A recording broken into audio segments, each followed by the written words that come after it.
Hi friends, मैं परविंदर कारी। Friends, काफ़ी समय से मैंने अपने इस चैनल पर कोई भी वीडियो नहीं डाली है। समय न मिलने के कारण मैं डाल नहीं पाया। तो उस समय डिसाइड किया था कि मैं अपने इस चैनल का इस्तेमाल करूँगा, क्योंकि थोड़ा बुक रीडिंग का शौक़ है। तो उन बुक्स की कुछ समरी बनाकर मैं इस चैनल पर डाला करूँगा। तो उसी सीरीज़ में मैंने आज अपनी पहली बुक जो सेलेक्ट की है यहाँ पर, वो है astrophysics for people in a hurry by Neil Grasse Tyson. Friends, book बहुत कमाल की रही है। बड़ी सिंपल तरीके से यहाँ पर नील टाइसन हमें समझाते हैं कि यूनिवर्स की, एक तरह से कह सकते हैं कॉस्मोस की, बिग बैंग से लेकर अब तक की जो हिस्ट्री है उसे बड़े सरल शब्दों में समझाते हैं। तो मैं उसे थोड़ा सा और सिंप्लीफाई करके और अपने तरीके से समझाने की कोशिश करूँगा। फ्रेंड्स, शुरू करते हैं चैप्टर फर्स्ट से, the greatest story ever told. Friends, इस चैप्टर में नील डिग्रेसन का सबसे बड़ा क्वेश्चन यही है कि हम आए कहाँ से हैं। देखा जाए तो ये सवाल सिर्फ फिलॉसफी का नहीं बल्कि साइंस का भी है। यूनिवर्स की पूरी कहानी उसकी शुरुआत से लेकर हमारे अस्तित्व तक यही है, the greatest story ever told. Friends, लगभग आज से 13.8 बिलियन साल पहले यूनिवर्स की शुरुआत हुई और इस इवेंट को हम बिग बैंग कहते हैं। लेकिन बिग बैंग को अक्सर गलत समझा जाता है। मैंने अब अगर आपने पिछली कुछ वीडियोस देखी हो तो बिग बैंग को लोग समझते हैं कि ये एक स्पेस में एक्सप्लोजन है, कहीं कोई एक्सप्लोजन हुआ था। नहीं, कभी ऐसा नहीं है। एक्सप्लोजन नहीं हुआ था, ये स्पेस का एक्सपेंशन है। जस्ट इमेजिन कि पूरी पूरा संसार एक छोटे से पॉइंटलेस, मतलब उस पॉइंट से भी छोटे से बिंदु में समाया हुआ है। पूरा यूनिवर्स वहीं कंप्रेस्ड है। उस बिंदु में न सिर्फ matter, energy, time, laws of physics, सब कुछ वहीं है। अचानक किस वजह से ये नहीं पता, लेकिन वहां पर एक एक्सपेंशन शुरू होता है और जैसे जैसे स्पेस एक्सपेंड होता है वैसे वैसे मैटर और एनर्जी भी फैलते चले जाते हैं। बिग बैंग थ्योरी का प्रूफ हमें तीन मेजर ऑब्जर्वेशन से मिलता है।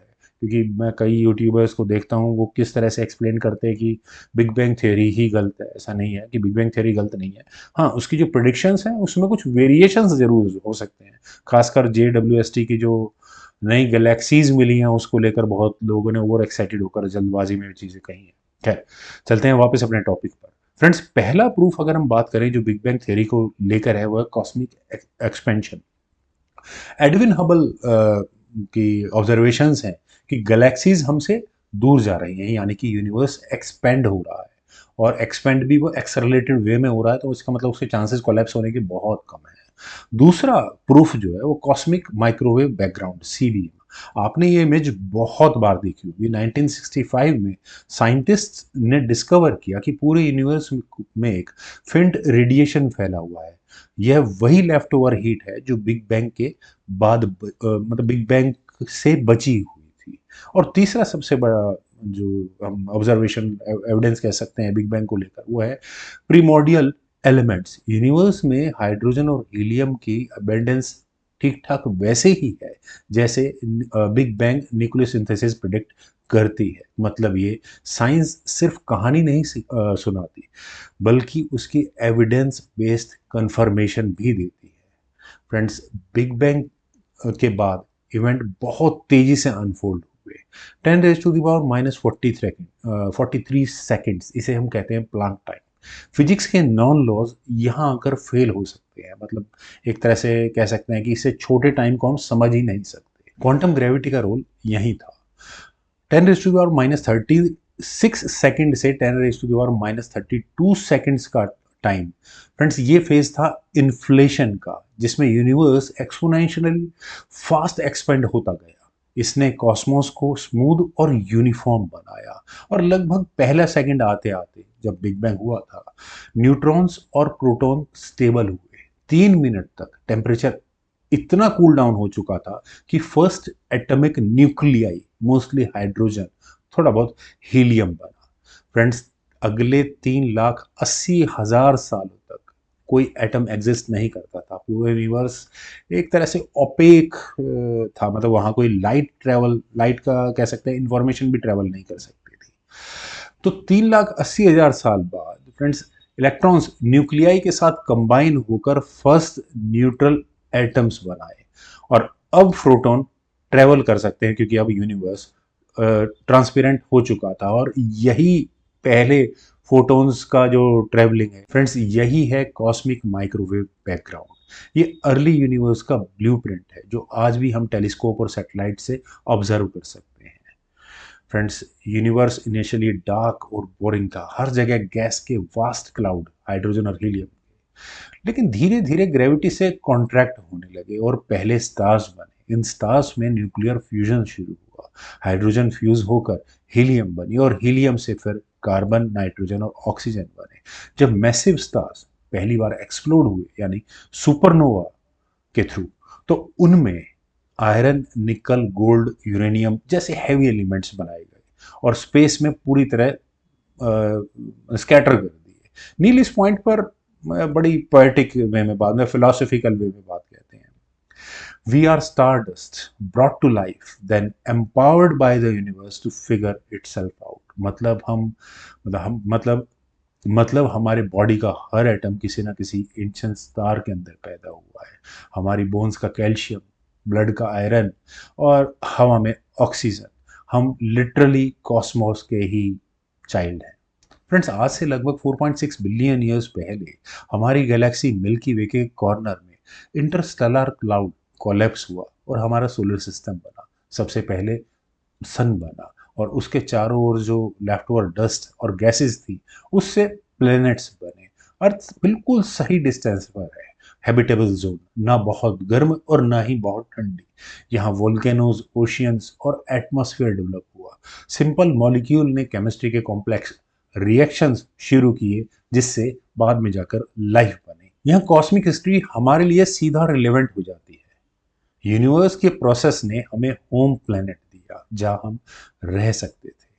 फ्रेंड्स, अब सवाल ये उठता है कि इस पूरी ग्रैंड स्टोरी में हमारी जगह कहाँ पर है, क्योंकि हम इंसानों ने तो हमेशा खुद को ही अपने आप को स्पेशल समझा है। इनफैक्ट एंशिएंट कल्चर्स में अर्थ को यूनिवर्स का सेंटर के रूप में इमेजिन किया है।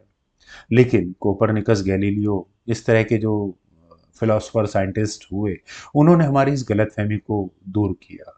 हम सिर्फ एक प्लेनेट पर है जो सूर्य के चारों ओर घूमता है। आज हम जानते हैं कि सन भी कोई बहुत स्पेशल नहीं है, एक एवरेज स्टार है, एक सिंपल गैलेक्सी की एक कॉर्नर पे रखा हुआ है। फिर भी हमारी स्पेशलनेस ये है कि हम यह सोच सकते हैं कि यूनिवर्स ने हमें इतना कॉम्प्लेक्स बनाया है कि हम खुद उसके बारे में सवाल पूछ सकते हैं। फ्रेंड्स, नील यहाँ एम्फेसाइज करते हैं कि ये पूरी कहानी बिना साइंस के समझना असंभव है। एंशिएंट मिथ्स और लेजेंड यूनिवर्स की अलग अलग कहानियां बताते हैं, लेकिन साइंस एविडेंस बेस्ड आंसर देती है। टेलीस्कोप, सैटेलाइट्स, पार्टिकल एक्सेलरेटर और सुपर कंप्यूटर्स की मदद से आज हम यूनिवर्स को ज़्यादा बेहतर तरीके से समझ पाते हैं। साइंस न सिर्फ हमें फैक्ट देती है बल्कि एक पर्सपेक्टिव भी देती है। फ्रेंड्स, ये कहानी सबसे बड़ी क्यों है? क्योंकि यह सबको शामिल करती है, galaxies, stars, planets, life, humans. इसमें ना कोई एक कल्चर है ना कोई रिलीजन, यह पूरी ह्यूमैनिटी का ओरिजिन है। यह कहानी कभी स्टैटिक नहीं हो सकती जैसे मिथ्स होते हैं। जैसे जैसे हमारी टेक्नोलॉजी बढ़ती है, हमारी समझ और ज़्यादा गहरी होती चली जाती है। फ्रेंड्स, नील इस चैप्टर को एक थॉट प्रोवोकिंग टोन पर खत्म करते हैं। Universe is under no obligation to make sense to you. फिर भी ह्यूमंस की सबसे बड़ी ताकत यही है कि हम इसे समझने की कोशिश करते हैं। चैप्टर 2 का टाइटल है on earth as in heavens. यहाँ नील टाइसन हेवंस को अर्थ से बाहर की जो दुनिया है उसको रेफर कर रहे हैं। इस चैप्टर में नील हमें बताते हैं कि कॉस्मिक लॉज यूनिवर्सल है, यानी कि जो प्रिंसिपल्स हमने पृथ्वी पर डिस्कवर किए वो पूरे यूनिवर्स पर काम करते हैं। ये रियलाइजेशन मॉडर्न साइंस की सबसे बड़ी अचीवमेंट्स में से एक है। इंसान हमेशा से ही आकाश को देखता आया है। एशियंट सिविलाइजेशन जैसे बेबीलोनियंस, इजिप्शियंस, भारतीय, चाइनीज, माया सभ्यता जो अमेरिका में है, उन्होंने स्टार्स और प्लैनेट्स में की मूवमेंट को ऑब्जर्व किया और उन्होंने कुछ रेगुलर पैटर्न्स उनके मोशंस में ढूंढे, जैसे सूरज का उगना, चांद के अलग अलग फेजेस, ग्रहों यानी प्लैनेट्स की अलग अलग चाल। ये observation friends agriculture, calendars, navigation और सबसे ज़रूरी रिलीजियस रिचुअल्स के लिए ज़रूरी थे। मतलब शुरू से ही ह्यूमंस ने ये सवाल पूछा कि क्या आसमान और ज़मीन के नियम एक जैसे हैं। इसकी शुरुआत कहें तो ग्रीक फिलोसफर्स ने सबसे ज़्यादा सिस्टमैटिक वे में इस क्वेश्चन को रेज किया। इनफैक्ट एरिस्टोटल ने कहा था कि अर्थ पर और हेवंस पर चीज़ें अलग अलग रूल्स के हिसाब से चलती हैं। अर्थ पर हर चीज़ चेंज हो जाती है। आदमी जन्म लेते हैं, मतलब इंसान या जानवर जन्म लेते हैं, घूमते फिरते हैं और फिर मर जाते हैं, लेकिन हेवंस वहाँ परफेक्ट है, वहाँ मोशन भी परफेक्ट सर्कुलर है। ये आइडिया शताब्दियों तक दुनिया भर में एक्सेप्टेड रहा, लेकिन उसके बाद जीनियस लोग आए जैसे कोपरनिकस, जिन्होंने हीलियोसेंट्रिक मॉडल दिया, मतलब सन सेंट्रिक। इस हमारे सोलर सिस्टम का जो सेंटर है वो सन है। गैलीलियो, जिन्होंने टेलीस्कोप से ऑब्जर्व किया कि पृथ्वी का ही चांद नहीं होता, जुपिटर्स के भी मून है, और वो उसके चक्कर काट रहे हैं बजाय पृथ्वी के चक्कर काटने के। इसका मतलब अर्थ कोई यूनिक या स्पेशल नहीं है।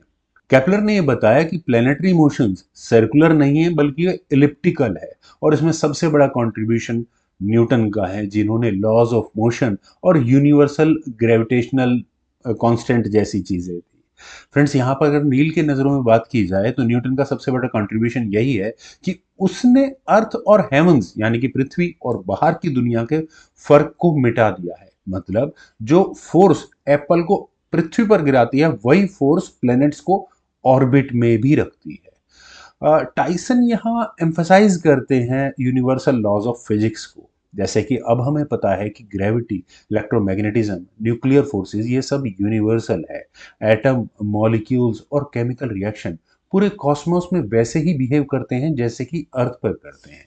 एग्जाम्पल, सन और डिस्टेंट स्टार्स का स्पेक्ट्रम एनालाइज करने पर हमें पता चलता है कि उनमें भी वही एलिमेंट्स हैं जो पृथ्वी पर पाए जाते हैं, जैसे हाइड्रोजन, हीलियम, कार्बन, ऑक्सीजन और आयरन, इस तरह के। यानी यूनिवर्स कोई अलग अलग हिस्सों का पैचवर्क नहीं है, बल्कि वहां एक कंटिन्यूअस कोहेरेंट सिस्टम है। फ्रेंड्स, नील यहाँ एक बड़ी जबरदस्त टेक्नोलॉजी की बात करते हैं, द पावर ऑफ स्पेक्ट्रोस्कोपी। जब लाइट किसी एलिमेंट से गुजरती है तो वहाँ कुछ वो स्पेसिफिक वेवलेंथ एब्जॉर्ब कर लेती है। स्पेक्ट्रोस्कोपी के बारे में अगर आपने पिछली वीडियोस देखा होगा तो उसके बारे में ज़्यादा डिटेल आप जानते होंगे। इससे हर एक एलिमेंट का एक यूनिक बारकोड बनता है। इससे एस्ट्रोनॉमर्स ने डिस्टेंट स्टार्स और गैलेक्सी के कॉम्पोजिशन को समझने की कोशिश की, जिससे पता चला कि स्टार्स मोस्टली हाइड्रोजन और हीलियम से बने हैं।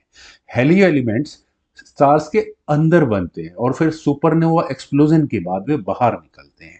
यानी जब हम पृथ्वी पर लैब एक्सपेरिमेंट्स करते हैं तो उससे यूनिवर्सल ट्रुथ को हम डिस्कवर कर सकते हैं। फ्रेंड्स, इस चैप्टर का कोर मैसेज यही है कि पृथ्वी और बाहर की दुनिया यानी कि अर्थ और हेवन की केमिस्ट्री एक जैसी है। कार्बन, ऑक्सीजन, नाइट्रोजन वही एलिमेंट्स हैं जो हमारे शरीर में भी है, और वही एलिमेंट्स स्टार्स और दूसरे प्लैनेट्स में भी है। Organic molecules, amino acids, hydrocarbon वगैरह वगैरह, ये फ्रेंड्स इंटरस्टेलर स्पेस में भी डिटेक्ट हुए हैं। एस्ट्रॉइड्स में कॉम्प्लेक्स मॉलिक्यूल भी पाए गए हैं। फ्रेंड्स, इससे टाइसन का एक पॉइंट बहुत स्ट्रांग होता है कि लाइफ कोई कॉस्मिक एक्सीडेंट नहीं है। यूनिवर्स में जहां भी कंडीशन सही होंगी वहां लाइफ एमर्ज हो सकती है। एंशियंट्स मानते थे कि हेवंस पवित्र है, मतलब डिवाइन है, चेंज नहीं हो सकते, लेकिन साइंस ने दिखा दिया है कि स्टार्स भी पैदा होते हैं, उनकी एक लाइफ साइकिल होती है और उसके बाद वे मरते भी हैं। गैलेक्सीज कोलाइड होती हैं, मर्ज होती है, यानी कि यूनिवर्स भी डायनेमिक है और ये एक्सपेंड हो रहा है, इवॉल्व कर रहा है। इसका मतलब अर्थ और हेवन के बीच में कोई फंडामेंटल डिवाइड नहीं है, दोनों एक फिजिकल रियलिटी के पार्ट हैं। फ्रेंड्स, यहाँ नील मॉडर्न एस्ट्रोनॉमी के पर्सपेक्टिव से बताते हैं कि इस रियलाइजेशन के क्या कॉन्सिक्वेंसेस हैं। अगर लॉज ऑफ केमिस्ट्री यूनिवर्सल है तो लाइफ भी केवल अर्थ तक रिस्ट्रिक्ट नहीं हो सकती। फ्रेंड्स, अगर हम अपने ही सोलर सिस्टम की बात करें और आपने पिछली कुछ वीडियोस देखी हो तो पोटेंशियल चांसेस हैं कि मार्स पर, यूरोपा पर जो कि जुपिटर का मून है, टाइटन या एनकेलेडस जो सैटर्न के मून है, इन पर सब सरफेस ओशियंस हैं जहां पर हो सकता है कि लाइफ पॉसिबल हो। फ्रेंड्स, एस्ट्रोबायोलॉजी एक बिल्कुल नया फील्ड है और ये इसी बात पर आधारित है कि लाइफ की केमिस्ट्री यूनिवर्सल है। नासा और यूरोपियन स्पेस एजेंसी के बहुत से प्रोजेक्ट्स इसी क्वेस्ट में लगे हुए हैं। कॉस्मिक पर्सपेक्टिव, फ्रेंड्स, इंसान खुद को सेंटर ऑफ यूनिवर्स नहीं मान सकता। हम मैटर और एनर्जी के उसी यूनिवर्सल डांस का हिस्सा हैं जो खरबों सालों से चलता आ रहा है। फ्रेंड्स, टाइसन यहाँ सिर्फ साइंस की बात नहीं करते बल्कि फिलोसफिकल टच भी देते हैं। जब हमें पता चला कि यूनिवर्स में वही लो है जो पृथ्वी पर है, तो ये एक तरह का डेमोक्रेटाइजेशन ऑफ कॉस्मोस है। इसका मतलब हेवन पर कोई अलग डिवाइन दुनिया नहीं है, यह भी उसी नेचुरल ऑर्डर का हिस्सा है। इससे कह सकते हैं कि इंसानी ईगो पर चोट तो लगती है, लेकिन साथ में एक ग्रैंड बिलोंगिंग की सेंस भी आती है। फ्रेंड्स, ये तो थी चैप्टर 2 की समरी। फ्रेंड्स, इस चैप्टर 3 का टाइटल है let there be a light.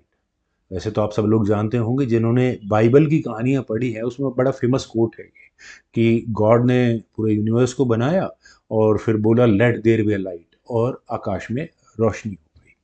देखा जाए तो ये रिलीजियस है, लेकिन इसका फिलोसफिकल मतलब बहुत अच्छा निकलता है। और नील टाइसन इस चैप्टर की शुरुआत इसी फैक्ट से करते हैं कि लाइट एक्चुअल में वो ब्रिज है जिसकी वजह से, जिसकी मदद से आज हम यूनिवर्स को जानते हैं। देखिए, हमारे पास कोई गैलेक्सीज तक जाने का एक्चुअल मेथड तो कोई नहीं है, कोई फिजिकल तरीका नहीं है, लेकिन लाइट हमें कम से कम उन दूरस्थ यानी खरबों लाइट ईयर दूर जो गैलेक्सीज हैं उनकी इंफॉर्मेशन लाकर देती है। Let there be a light इस नाम को सिंबलाइज करता है कि यूनिवर्स की हमारी समझ इस लाइट के बिना अधूरी है, पॉसिबल ही नहीं हो सकती थी। फ्रेंड्स, जब बिग बैंग हुआ तो उसके बाद यूनिवर्स पूरी तरह धुंधला था, ओपेक था। ऐसा क्यों? क्योंकि उस समय टेम्परेचर बहुत ज़्यादा था, इतना हाई था कि फोटॉन्स बार बार प्रोटॉन्स, न्यूट्रॉन्स और इलेक्ट्रॉन से आपस में टकरा रहे थे और टकराकर स्कैटर हो रहे थे।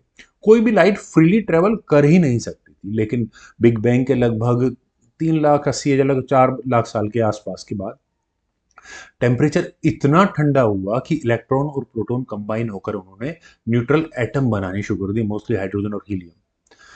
तो अब क्या हुआ, फोटॉन्स फ्री हो चुके थे ट्रेवल करने के लिए। ये पहली बार था आफ्टर बिग बैंग कि यूनिवर्स ट्रांसपेरेंट हुआ। और आज हम उसी फर्स्ट लाइट को कॉस्मिक माइक्रोवेव बैकग्राउंड के रूप में डिटेक्ट करते हैं, सीएमबी। सीएमबी हमें सही मायनों में देखा जाए तो अर्ली यूनिवर्स की एक बेबी पिक्चर आज भी प्रोवाइड कर रहा है। फ्रेंड्स, लाइट सिर्फ रोशनी ही नहीं देता, बल्कि लाइट अपने आप में एक इंफॉर्मेशन कैरियर है। लाइट हमें डिस्टेंट गैलेक्सीज के बारे में बताता है। लाइट की वेवलेंथ और इंटेंसिटी हमें स्टार्स की composition, temperature, density, even motion तक के बारे में बताता है। लाइट की स्पीड फाइनाइट है, 3 लाख किलोमीटर प्रति सेकेंड। यानी कि इसका सीधा सा मतलब ये बनता है, जब हम किसी दूर गैलेक्सी को देख रहे होते तो हम एक्चुअल में पास्ट में देख रहे होते हैं। इस बात को समझने के लिए, खासकर जो लोग नए हैं उन्हें समझाने के लिए, सूर्य हमसे जितना दूर है उतनी दूरी में मतलब लाइट को ट्रेवल करने में 8 मिनट लगते हैं। यानी कि अभी हम जिस सूरज को देखें अगर, तो वो 8 मिनट पुराना सूरज है। वहां से जो अभी एट प्रेजेंट लाइट चली हुई वो 8 मिनट बाद तक हमारे पास आएगी। या फिर हम एंड्रोमेडा गैलेक्सी से इस बात को आसानी से समझ लेते हैं। एंड्रोमेडा गैलेक्सी हमसे 25 लाख लाइट ईयर्स की दूरी पर है। यानी कि वहां से लाइट पृथ्वी तक आने में 25 लाख साल लग जाते हैं। यानी कि आज जो हम लाइट देख रहे हैं या एंड्रोमेडा के जिस स्वरूप को देख रहे हैं वो 25 लाख साल पुराना स्वरूप है। इस तरह हम कह सकते हैं कि लाइट हमें कॉस्मिक टाइम मशीन का स्ट्रक्चर देती है एटलीस्ट। अब बात करते हैं फ्रेंड्स यहाँ इस चैप्टर के एक इंटरेस्टिंग टॉपिक की। आप सब लोग जानते होंगे स्पेक्ट्रोस्कोपी के बारे में। एक्चुअल में स्पेक्ट्रोस्कोपी क्या है? हम कह सकते हैं कि ये फिंगरप्रिंट्स ऑफ एटम है। चैप्टर के इस पार्ट में टाइसन हमें बताते हैं कि लाइट और एटम्स का रिलेशन कैसे यूनिवर्स के सीक्रेट्स को रिवील करता है। फ्रेंड्स, हर एटम के इलेक्ट्रॉन्स एक स्पेसिफिक एनर्जी लेवल्स पर रहते हैं, और जब भी वो इलेक्ट्रॉन ऊपर या नीचे मूव करते हैं, मतलब जंप करते हैं ऑर्बिटल स्टेट से, तो या तो लाइट एब्जॉर्ब होती है या लाइट एमिट करते हैं। तो ये प्रोसेस एक तरह का यूनिक स्पेक्ट्रल लाइन स्पेक्ट्रम जैसा, कुछ बारकोड जैसा हम कह सकते हैं, जो कि हमें बताता है। और इसी स्पेक्ट्रम या स्पेक्ट्रोस्कोपी प्रोसेस से हमें पता लगता है कि ज़्यादातर तारे हीलियम और हाइड्रोजन से बने हैं। दूर की जो नेबुला हैं, गैलेक्सीज हैं, उनके अंदर ऑर्गेनिक मॉलिक्यूल्स एग्जिस्ट करते हैं। हैवी एलिमेंट्स कहाँ बनते हैं? पता है, स्टार्स के फ्यूजन से ही बनते हैं, और जब सुपरनोवा एक्सप्लोजन होता है तो पूरे अंतरिक्ष में फैल जाते हैं। लाइट लिटरली हमें एटम्स को आइडेंटिफाई करने में मदद करती है, भले ही वो हमसे खरबों लाइट ईयर्स की दूरी पर हो, चाहे वो कहीं भी हो। फ्रेंड्स, रेड शिफ्ट और एक्सपेंडिंग यूनिवर्स के बारे में तो आप सभी लोगों को बहुत कुछ पता होगा। होगा, लेकिन फिर भी एक तरह से इस कंसेप्ट को मैं दोबारा रिवाइज करा देता हूँ, दोबारा एक्सप्लेन कर देता हूँ। लाइट सिर्फ कंपोजिशन नहीं बताती बल्कि मोशन भी बताती है। देखा जाए तो जब कोई ऑब्जेक्ट हमसे दूर जाता है तो उससे निकलने वाली लाइट या तो स्ट्रेच, मतलब या तो क्या, अगर दूर जा रहा है तो स्ट्रेच ही होगी, और उस स्ट्रेच को, मतलब वेवलेंथ उसकी स्ट्रेच होती है, और उस स्ट्रेच को हम रेड शिफ्ट बोलते हैं। जब कोई ऑब्जेक्ट या लाइट हमारे तरफ आती है तो वेवलेंथ कंप्रेस हो जाती है, छोटी हो जाती है, तो उसे हम ब्लू शिफ्ट बोलते हैं। और एडविन हबल ने एक्चुअल में यही ऑब्जर्व किया था कि डिस्टेंट गैलेक्सीज जो हैं वे, उनकी लाइट रेड शिफ्टेड है। इसका मतलब वो गैलेक्सीज हमसे दूर जा रही हैं, यानी यूनिवर्स एक्सपेंड हो रहा है। और यही डिस्कवरी आज की मॉडर्न डे कॉस्मोलॉजी की फाउंडेशन है। फ्रेंड्स, हमारी आंखें सिर्फ विजिबल लाइट देखती हैं, लेकिन लाइट का एक पूरा इलेक्ट्रोमैग्नेटिक स्पेक्ट्रम इससे कहीं बड़ा है। Radio waves, microwave, infrared, visible light तो बहुत छोटी होती है, ultraviolet, x-ray, and then gamma rays. Friend, astronomy की, आज की मॉडर्न डे एस्ट्रोनॉमी की हर विंडो यूजफुल है। रेडियो एस्ट्रोनॉमी, अगर हम उससे जो स्टडी करते हैं, उस वेव्स को हम देखते हैं, उससे पल्सार्स और सीएमबी हम डिटेक्ट करते हैं। इंफ्रारेड एस्ट्रोनॉमी में डस्ट क्लाउड्स के अंदर के हिडन स्टार्स भी हमें नजर आ जाते हैं, और एक्सरे हमें ब्लैक होल्स या न्यूट्रॉन स्टार्स को रिवील करने में मदद करता है। मतलब लाइट सिर्फ एक रंग नहीं है, बल्कि पूरा कॉस्मिक टूल किट है। फ्रेंड्स, लाइट सिर्फ हमें इन्फॉर्म नहीं करती बल्कि स्टार्स को आइडेंटिफाई भी करने में मदद करती है। स्टार्स चमकते हैं क्योंकि उनके अंदर न्यूक्लियर फ्यूजन होता है। हमारे सूरज में हर सेकंड में लगभग 600 मिलियन टन हाइड्रोजन हीलियम में कन्वर्ट होती है बिकॉज ऑफ न्यूक्लियर फ्यूजन, और इसका एनर्जी आउटपुट ही हमें लाइट और गर्मी दोनों देता है। फ्रेंड्स, यहाँ पर नील कहते हैं कि अगर स्टार्स ना होते तो न केमिस्ट्री कॉम्प्लेक्स होती, न प्लैनेट्स बनते, न ही लाइफ एग्जिस्ट करती। देखा जाए तो life is equal to foundation of life. Friends, light ने न सिर्फ कॉस्मोस को ही, बल्कि देखा जाए तो हमारी सिविलाइजेशन को भी शेप अप किया है। प्राचीन काल में लोगों ने सूरज और चांद के साइकिल्स की मदद से, मतलब कैलेंडर्स डेवलप किए और फार्मिंग के लिए यूज करते थे। लोग जो नाविक थे, नेविगेशन के लिए स्टार्स की हेल्प ली जाती थी। और वहीं आज की अगर हम बात करें तो मॉडर्न एरा में spectroscopy, laser, fibre optics, quantum mechanics, ये सब लाइट की अंडर की समझ से ही आए हैं।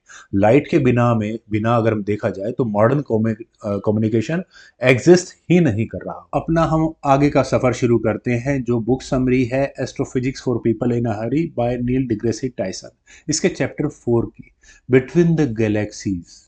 फ्रेंड्स, नील डिग्रेसी टाइसन इस चैप्टर में हमें एक भ्रम से बाहर निकालते हैं।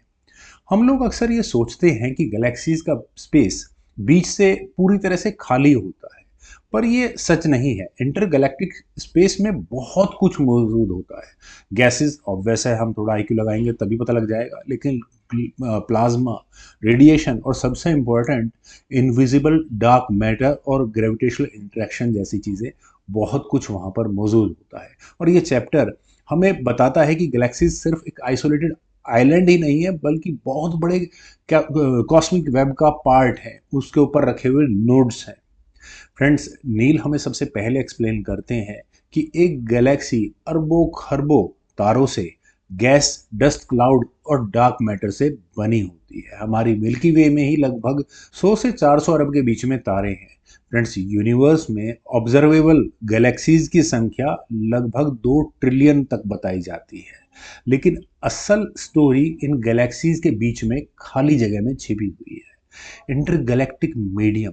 फ्रेंड्स, गैलेक्सीज के बीच में का स्पेस बिल्कुल खाली नहीं है, वहाँ पर डिफ्यूज्ड गैस मौजूद है, मोस्टली हाइड्रोजन और हीलियम, जिससे हमारा यूनिवर्स ज़्यादातर बना ही है। ये गैस बहुत थिन है, मान के चलिए कि 1 क्यूबिक मीटर के अंदर सिर्फ एक एटम। हाई रेडिएशन की वजह से गैसेस यहाँ पर अक्सर आयनाइज्ड प्लाज्मा का रूप ले लेती है, और ये इंटर गैलेक्टिक मीडियम यूनिवर्स की केमिकल इवोल्यूशन में बहुत ज़्यादा क्रूशियल रोल प्ले करता है। लेकिन फ्रेंड्स, बात आती है कि आखिर हमें पता कैसे है कि वो एक्चुअल में यहाँ पर है। पिछले चैप्टर को अगर हम याद करें तो स्पेक्ट्रोस्कोपी के बारे में हमने थोड़ा बहुत समझा था। एस्ट्रोनॉमर्स ने जब इंटरगैलेक्टिक स्पेस को स्टडी करने के लिए लाइट का यूज किया, तब वहां पर दूर जो क्वासार्स हैं या ब्लैक होल से लाइट तो नहीं, क्वासार से जो लाइट हमारे पास आती है, वहाँ हमें समझ में आता है कि उसके बीच में जो मौजूद गैस है वो उस लाइट के कुछ स्पेक्ट्रम को एब्जॉर्ब कर लेती है, और यही एब्जॉर्प्शन स्पेक्ट्रम में कुछ स्पेसिफिक लाइंस को छोड़ता है। अगर आपने 11th स्टैंडर्ड केमिस्ट्री पढ़ी हो तो वहाँ पर लाइमन अल्फा फॉरेस्ट जैसा कुछ ज़रूर आपको ध्यान आ रहा होगा। इन लाइन से हमें इंटरगैलेक्टिक स्पेस की डेंसिटी, टेम्परेचर और डिस्ट्रीब्यूशन का एक अच्छा खासा अंदाज़ा मिल जाता है। यहाँ पर हम कह सकते हैं कि लाइट फिर से हमारा वही मैसेंजर बना है जो गैलेक्सीज के बीच के हिडन वर्ल्ड को रिवील करता है। Friends, cosmic web, the large scale structure, computer simulation और ऑब्जर्वेशन से हमें पता लगा है कि यूनिवर्स रैंडम नहीं है, बल्कि एक कॉस्मिक वेब स्ट्रक्चर को फॉलो करता है, एक तरह का मकड़ी का जाला। फ्रेंड्स, गैलेक्सीज यहाँ क्लस्टर्स और फिलामेंट्स के रूप में अरेंज्ड है, और इनके बीच की खाली जगह जिन्हें हम वॉइड्स भी कहते हैं। फ्रेंड्स, ये मकड़ी का जाला मेनली डार्क मैटर के ग्रेविटेशनल पुल से बना है। नील इसे बहुत सिंप्लीफाई वे में समझाते हैं। जस्ट इमेजिन यूनिवर्स एक बहुत बड़ा मकड़ी का जाला है और गैलेक्सी उसी जाले यानी उसी वेब पर चमकते हुए मोतियों की तरह है। फ्रेंड्स, गैलेक्सीज अकेली तो होती नहीं है कभी भी। गैलेक्सी क्लस्टर्स और सुपर क्लस्टर्स के रूप में पाई जाती हैं। इवन हमारी मिल्की वे भी एक लोकल ग्रुप का हिस्सा है। इसके आसपास एंड्रोमेडा और ऐसी ही 50 के करीब, 50 से ज़्यादा छोटी बड़ी गैलेक्सीज हैं। हमारे लोकल ग्रुप को वर्गो सुपर क्लस्टर कहते हैं। और फ्रेंड्स, अभी रिसेंट स्टडीज से हमें पता लगा है कि हम एक और भी बड़े सुपर स्ट्रक्चर का हिस्सा है जिसे लनाइकिया सुपर क्लस्टर कहा जाता है। फ्रेंड्स, इसका मतलब यह है कि कॉस्मिक स्केल पर भी गैलेक्सीज कम्युनिटीज में ही रहती हैं। Galactic interaction and collision. Friends, galaxies कभी भी स्टैटिक नहीं रहती, वो कॉन्स्टेंटली मूव करती है और आपस में इंटरेक्ट भी करती हैं। ग्रेविटी की वजह से गैलेक्सीज एक दूसरे की तरफ खिंचती हैं, और जब कोलाइड करती हैं तो स्टार्स बहुत मुश्किल से ही कोलाइड करते हैं, क्योंकि स्टार्स के बीच का अपना स्पेस बहुत ज़्यादा होता है, लेकिन फिर भी धीरे धीरे में मर्ज कर जाती हैं। लेकिन वहाँ पर गैस और डस्ट क्लाउड आपस में इंटरेक्ट होकर नए स्टार फॉर्मेशन को ट्रिगर करते हैं। फ्रेंड्स, अगर मैं एग्जांपल की बात करूं तो अगर थोड़ा भी आपको फिजिक्स, एस्ट्रोफिजिक्स में इंटरेस्ट है, तो मिल्की वे और एंड्रोमेडा गैलेक्सी लगभग 4 अरब साल बाद आपस में कोलाइड होंगे। उस नॉट एग्जैक्टली कोलाइड वर्ड कहना ठीक नहीं होगा, ये दोनों गैलेक्सीज आपस में मर्ज हो चुकी होंगी और एक जायंट एलिप्टिकल गैलेक्सी बनाएंगी। गैलेक्टिक कॉलिजन कह सकते हैं कि डिस्ट्रक्शन नहीं होता, बल्कि एक तरह की ट्रांसफॉर्मेशन ही लाती है। वहाँ नए स्टार्स बनने का मौका मिलता है। Friends, dark matter in between the galaxies chapter का बहुत बड़ा हिस्सा इसी डार्क मैटर पर है। हमारे यूनिवर्स का जो रेगुलर या नॉर्मल मैटर हम जिसे कह सकते हैं वो सिर्फ 5% है, और लगभग 27% जो इनविजिबल मैटर है जिसे हम डार्क मैटर के रूप में जानते हैं। अब हमें मतलब डार्क मैटर उसे क्यों कहते हैं, क्योंकि वो किसी भी तरह से कोई इंटरेक्शन नहीं करता। सिर्फ एक ही इंटरेक्शन है जिससे हमें उसकी प्रेजेंस का पता लगता है, वो है friends gravitational pull. Dark matter galaxies को अक्सर होल्ड करते हैं और कॉस्मिक वेब स्ट्रक्चर बनाते हैं। अब इस बात के सबूत क्या है कि डार्क मैटर होता है? अगर आपने मेरी पिछली कुछ वीडियोस देखी होंगी तो ग्रेविटेशनल रोटेशन को वहाँ मैंने अच्छे से समझा रखा है।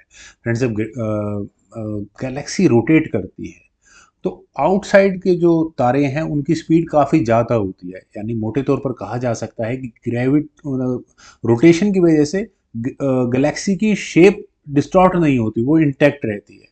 यानी आउटसाइड गैलेक्सी के बाहर की तरफ हम कह सकते हैं कि वहाँ पर मास ज़्यादा होना चाहिए। इसी वजह से वहाँ पर तारे, वो शेप जो गैलेक्सी की शेप है वो इंटैक्ट रहती है।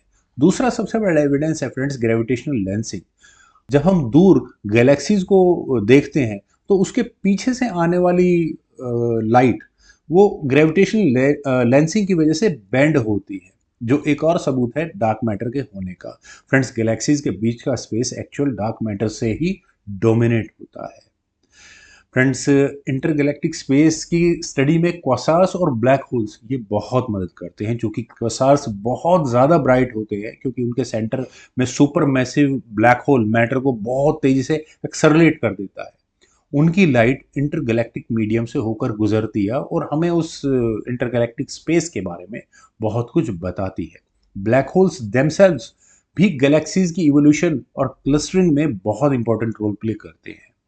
फ्रेंड्स, नील हमें इस चैप्टर के लास्ट में ये समझाते हैं कि गैलेक्सीज के बीच के स्पेस को समझना इतना ज़रूरी क्यों है, क्योंकि ये हमें बताता है कि मैटर यूनिवर्स में किस तरह से डिस्ट्रीब्यूटेड है।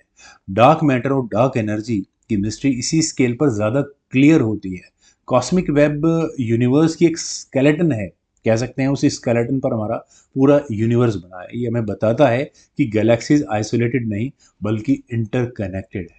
फ्रेंड्स, आज की हमारी वीडियो जो हमारी बुक समरी चल रही है astrophysics for people in hurry, उसके चैप्टर 5 की है, dark matter. Friends, Neil deGrasse Tyson इस चैप्टर में हमें इंट्रोड्यूस कराते हैं उस इनविजिबल लेकिन फंडामेंटल कंपोनेंट से जिसने मॉडर्न कॉस्मोलॉजी की शेप ही बदल दी। यूनिवर्स का ज़्यादातर हिस्सा एक्चुअली डार्क है, यानी उसे सीधा देखा ही नहीं जा सकता, ना ही ऑर्डिनरी टेलीस्कोप से उसे डिटेक्ट किया जा सकता। फ्रेंड्स, डार्क मैटर की ये स्टोरी हमें सिखाती है कि कभी कभी बहुत मतलब सबसे बड़ी सच्चाई वो होती है जिसे हम देख ही नहीं सकते। अब क्वेश्चन आता है, what is dark matter? Friends, dark matter कोई स्पेसिफिक पार्टिकल नहीं है बल्कि एक प्लेस होल्डर है, उस अनसीन मास का जिसे हम ग्रेविटेशनल इफेक्ट से सिर्फ डिटेक्ट कर सकते हैं। इसे डार्क इसलिए कहते हैं क्योंकि ना तो ये किसी तरह की कोई लाइट एमिट करता है, ना ही उसे एब्जॉर्व करता है, ना ही किसी तरह का रिफ्रैक्शन या नहीं, रिफ्रैक्शन तो है इनडायरेक्टली, लेकिन रिफ्लेक्शन बिल्कुल नहीं है। फ्रेंड्स, ऑर्डिनरी मैटर जैसे atom, stars, planet, gases universe का सिर्फ 5% हिस्सा है। बाकी यूनिवर्स का 27% डार्क मैटर है और डार्क एनर्जी 68% है, जिसे भी हम ज़्यादा समझते नहीं है, जो नेक्स्ट चैप्टर में आएगा। यानी जिस यूनिवर्स को हम टेलीस्कोप से देखते हैं वो एक बहुत छोटा सा फ्रैक्शन है। फ्रेंड्स, आखिर इस डार्क मैटर के बारे में सबसे पहले मतलब हमें समझ में कब आया कि डार्क मैटर जैसी कोई चीज़ होती है? 1930 में एस्ट्रोनॉमर फ्रिट्ज ज़्विकी ने पहली बार डार्क मैटर का संकेत दिया। उन्होंने देखा कि गैलेक्सीज में स्टार्स बहुत फास्ट मूव कर रहे हैं। कुछ स्टार्स मतलब जो आउटस्कर्ट्स में है, न्यूटोनियन ग्रेविटी के हिसाब से आउटर स्टार्स को गैलेक्सी के बाहर चले जाना चाहिए, लेकिन वो सभी स्टेबल ऑर्बिट में है। इसका मतलब वहां पर कुछ ऐसा अनसीन मास जरूर है जो वहां उन्हें उन स्टार्स को ग्रेविटेशनल पुल दे रहा है। बाद में 1970 में आते आते वीरा रूबन ने यह बात कंफर्म की।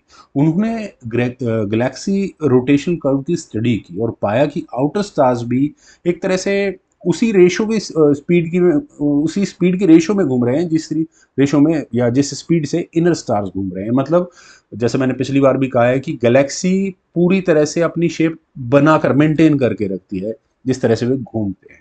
ये तभी पॉसिबल है जब बाहर के स्टार्स बहुत तेजी से घूम रहे हैं, लेकिन अगर तेजी से घूमते हैं तो फिर वही बात कि बाहर निकल जाते हैं। तो इसका मतलब वहां पर कोई massive invisible hello of masses exist करता है और यही एविडेंस डार्क मैटर को मेन स्ट्रीम कंसेप्ट में लेकर आया। और दूसरा सबसे इंपॉर्टेंट कंफर्मेशन हमें डार्क मैटर का कब मिला?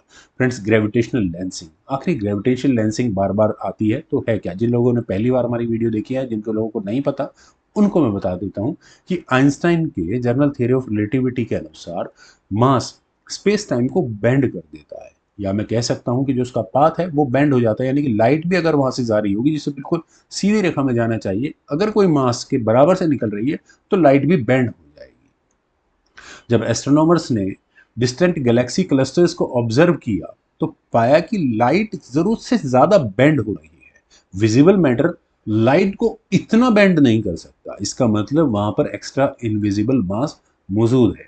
इसे ग्रेविटेशनल लेंसिंग कहते हैं और ये डार्क मैटर का सबसे स्ट्रॉन्ग प्रूफ है।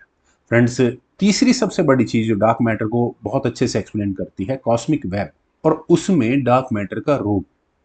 लास्ट चैप्टर में आपको मैंने कॉस्मिक वेब के बारे में काफ़ी ठीक ठाक तरीके से, मैंने नहीं मतलब बुक ने काफ़ी ठीक ठाक तरीके से बताया है। डार्क मैटर सिर्फ गैलेक्सीज के आसपास नहीं बल्कि पूरे यूनिवर्स को लार्ज स्केल स्ट्रक्चर को में शेप अप करता है। कंप्यूटर सिमुलेशंस दिखाते हैं कि कॉस्मिक वेब यानी फिलामेंट्स और वॉइड्स तभी बन सकते हैं अगर डार्क मैटर एग्जिस्ट करता हो। नॉर्मल मैटर इतनी जल्दी क्लस्टर्स फॉर्म कर ही नहीं सकता।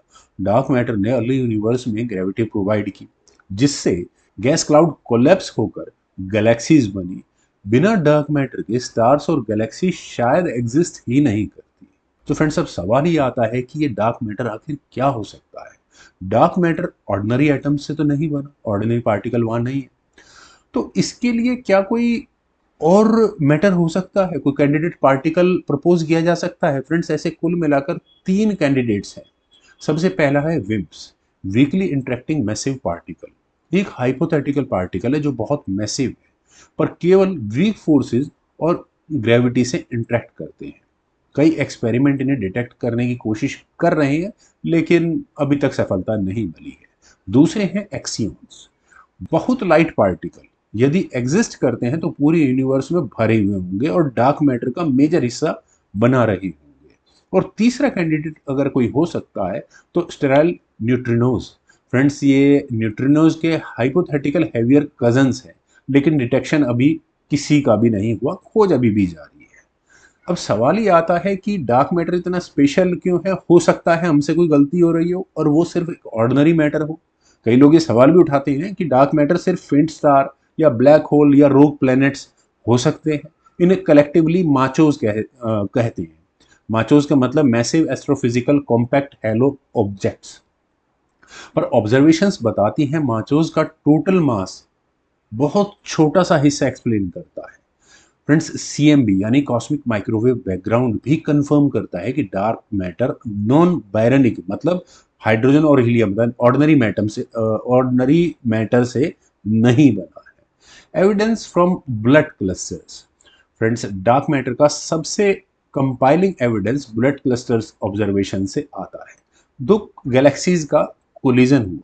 एक्सरे लाइट में जब हम देखते हैं तो एक्सरे वहां हमें दिखाता है कि गैसेस बीच में, नॉर्मल मैटर की जो गैसेज हैं वो बीच में आकर, कोलिजन के बीच में आकर स्लो हो जाती हैं।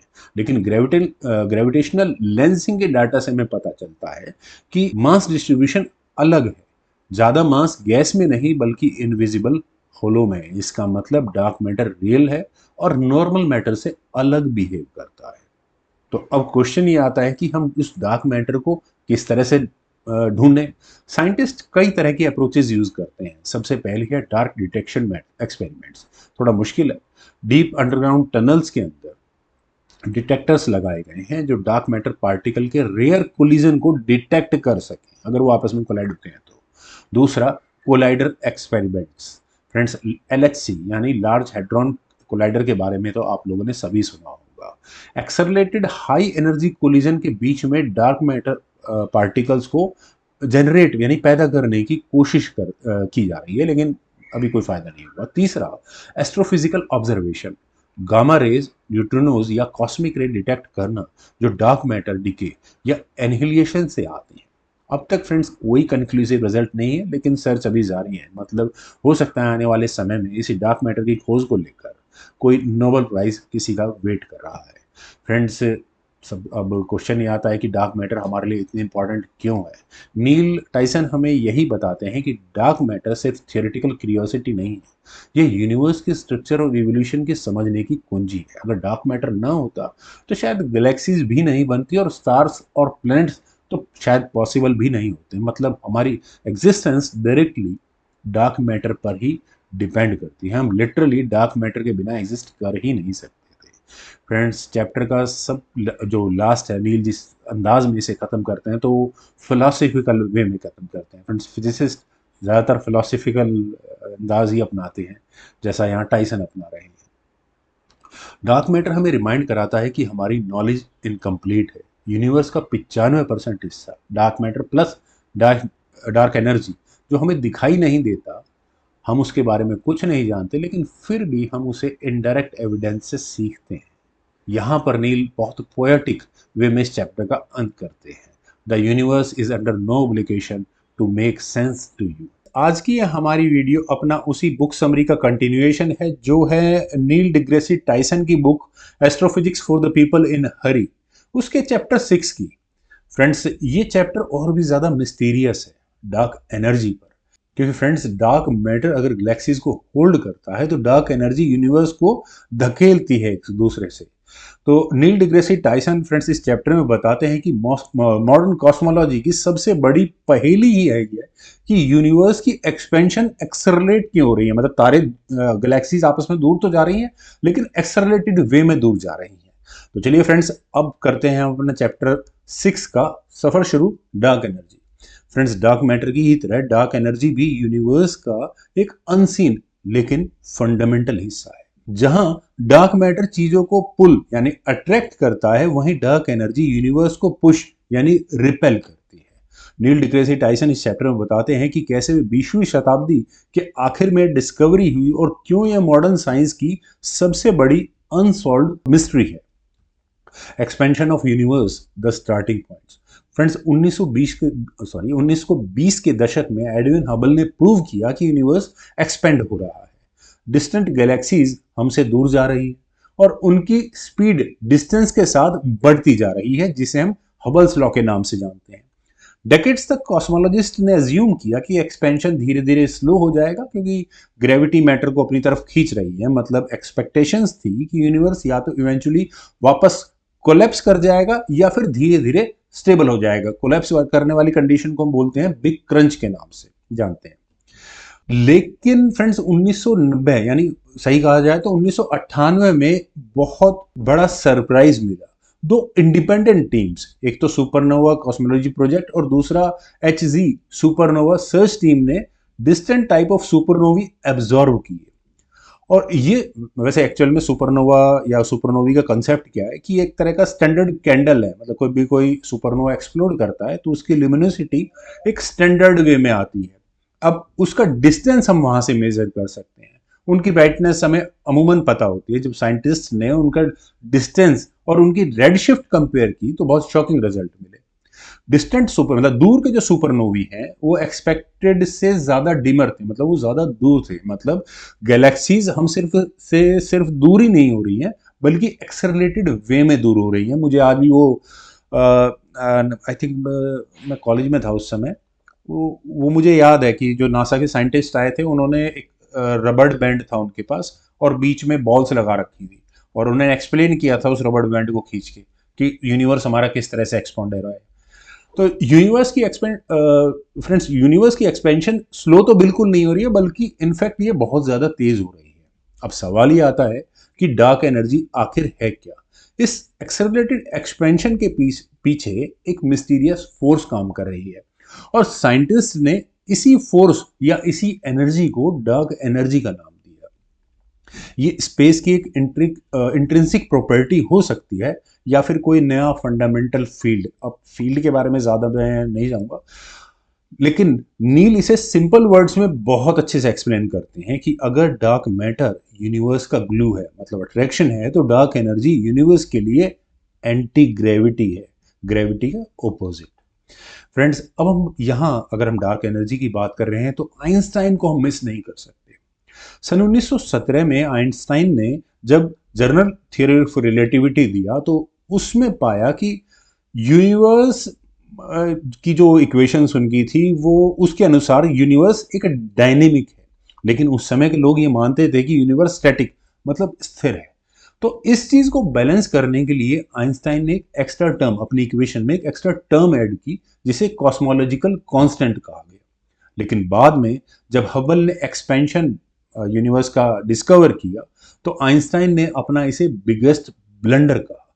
लेकिन 1998 की डिस्कवरी ने कॉस्मोलॉजिकल कांस्टेंट को वापस से रिलेवेंट बना दिया और यही कांस्टेंट वैक्यूम एनर्जी यानी कॉस्मोलॉजिकल कांस्टेंट है जो यूनिवर्स के एक्सपेंशन को एक्सेलरेट कर रही है। अब फ्रेंड्स, ठीक है, डार्क एनर्जी के बारे में हमने पता लगा लिया, तो मतलब समझ में आ गया कि हाँ कोई चीज होती है डार्क एनर्जी, लेकिन इसकी पॉसिबल एक्सप्लेनेशन क्या हो सकती है। यहाँ टाइसन हमें तीन कैंडिडेट बताते हैं एक्चुअल में क्या हो सकता है। सबसे पहला है वैक्यूम एनर्जी। वैक्यूम एनर्जी वही कॉस्मोलॉजिकल कांस्टेंट वाली एनर्जी। एक्चुअल में एम्प्टी स्पेस खुद में थोड़ी बहुत एनर्जी रखता है। क्वांटम मैकेनिक्स के हिसाब से जहां पूरी तरह से वैक्यूम है वहां पर पार्टिकल फ्रॉम नोवेयर पैदा होते हैं, मतलब पार्टिकल और एंटी पार्टिकल के रूप में, और वापस मर्ज होकर गायब भी हो जाते हैं, लगातार खत्म भी होते रहते हैं। तो यही वैक्यूम एनर्जी ग्रेविटी के लिए ओपोजिट काम करती है, मतलब एंटी ग्रेविटी के रूप में काम करती है। तो कॉस्मोलॉजिकल कांस्टेंट या वैक्यूम एनर्जी एक कैंडिडेट हो सकता है। दूसरा क्विंटेंसी या फिर डायनेमिक फील्ड्स। फ्रेंड्स, ये एक हाइपोथेटिकल स्केलर फील्ड है जो टाइम और स्पेस के साथ बदलता रहता है।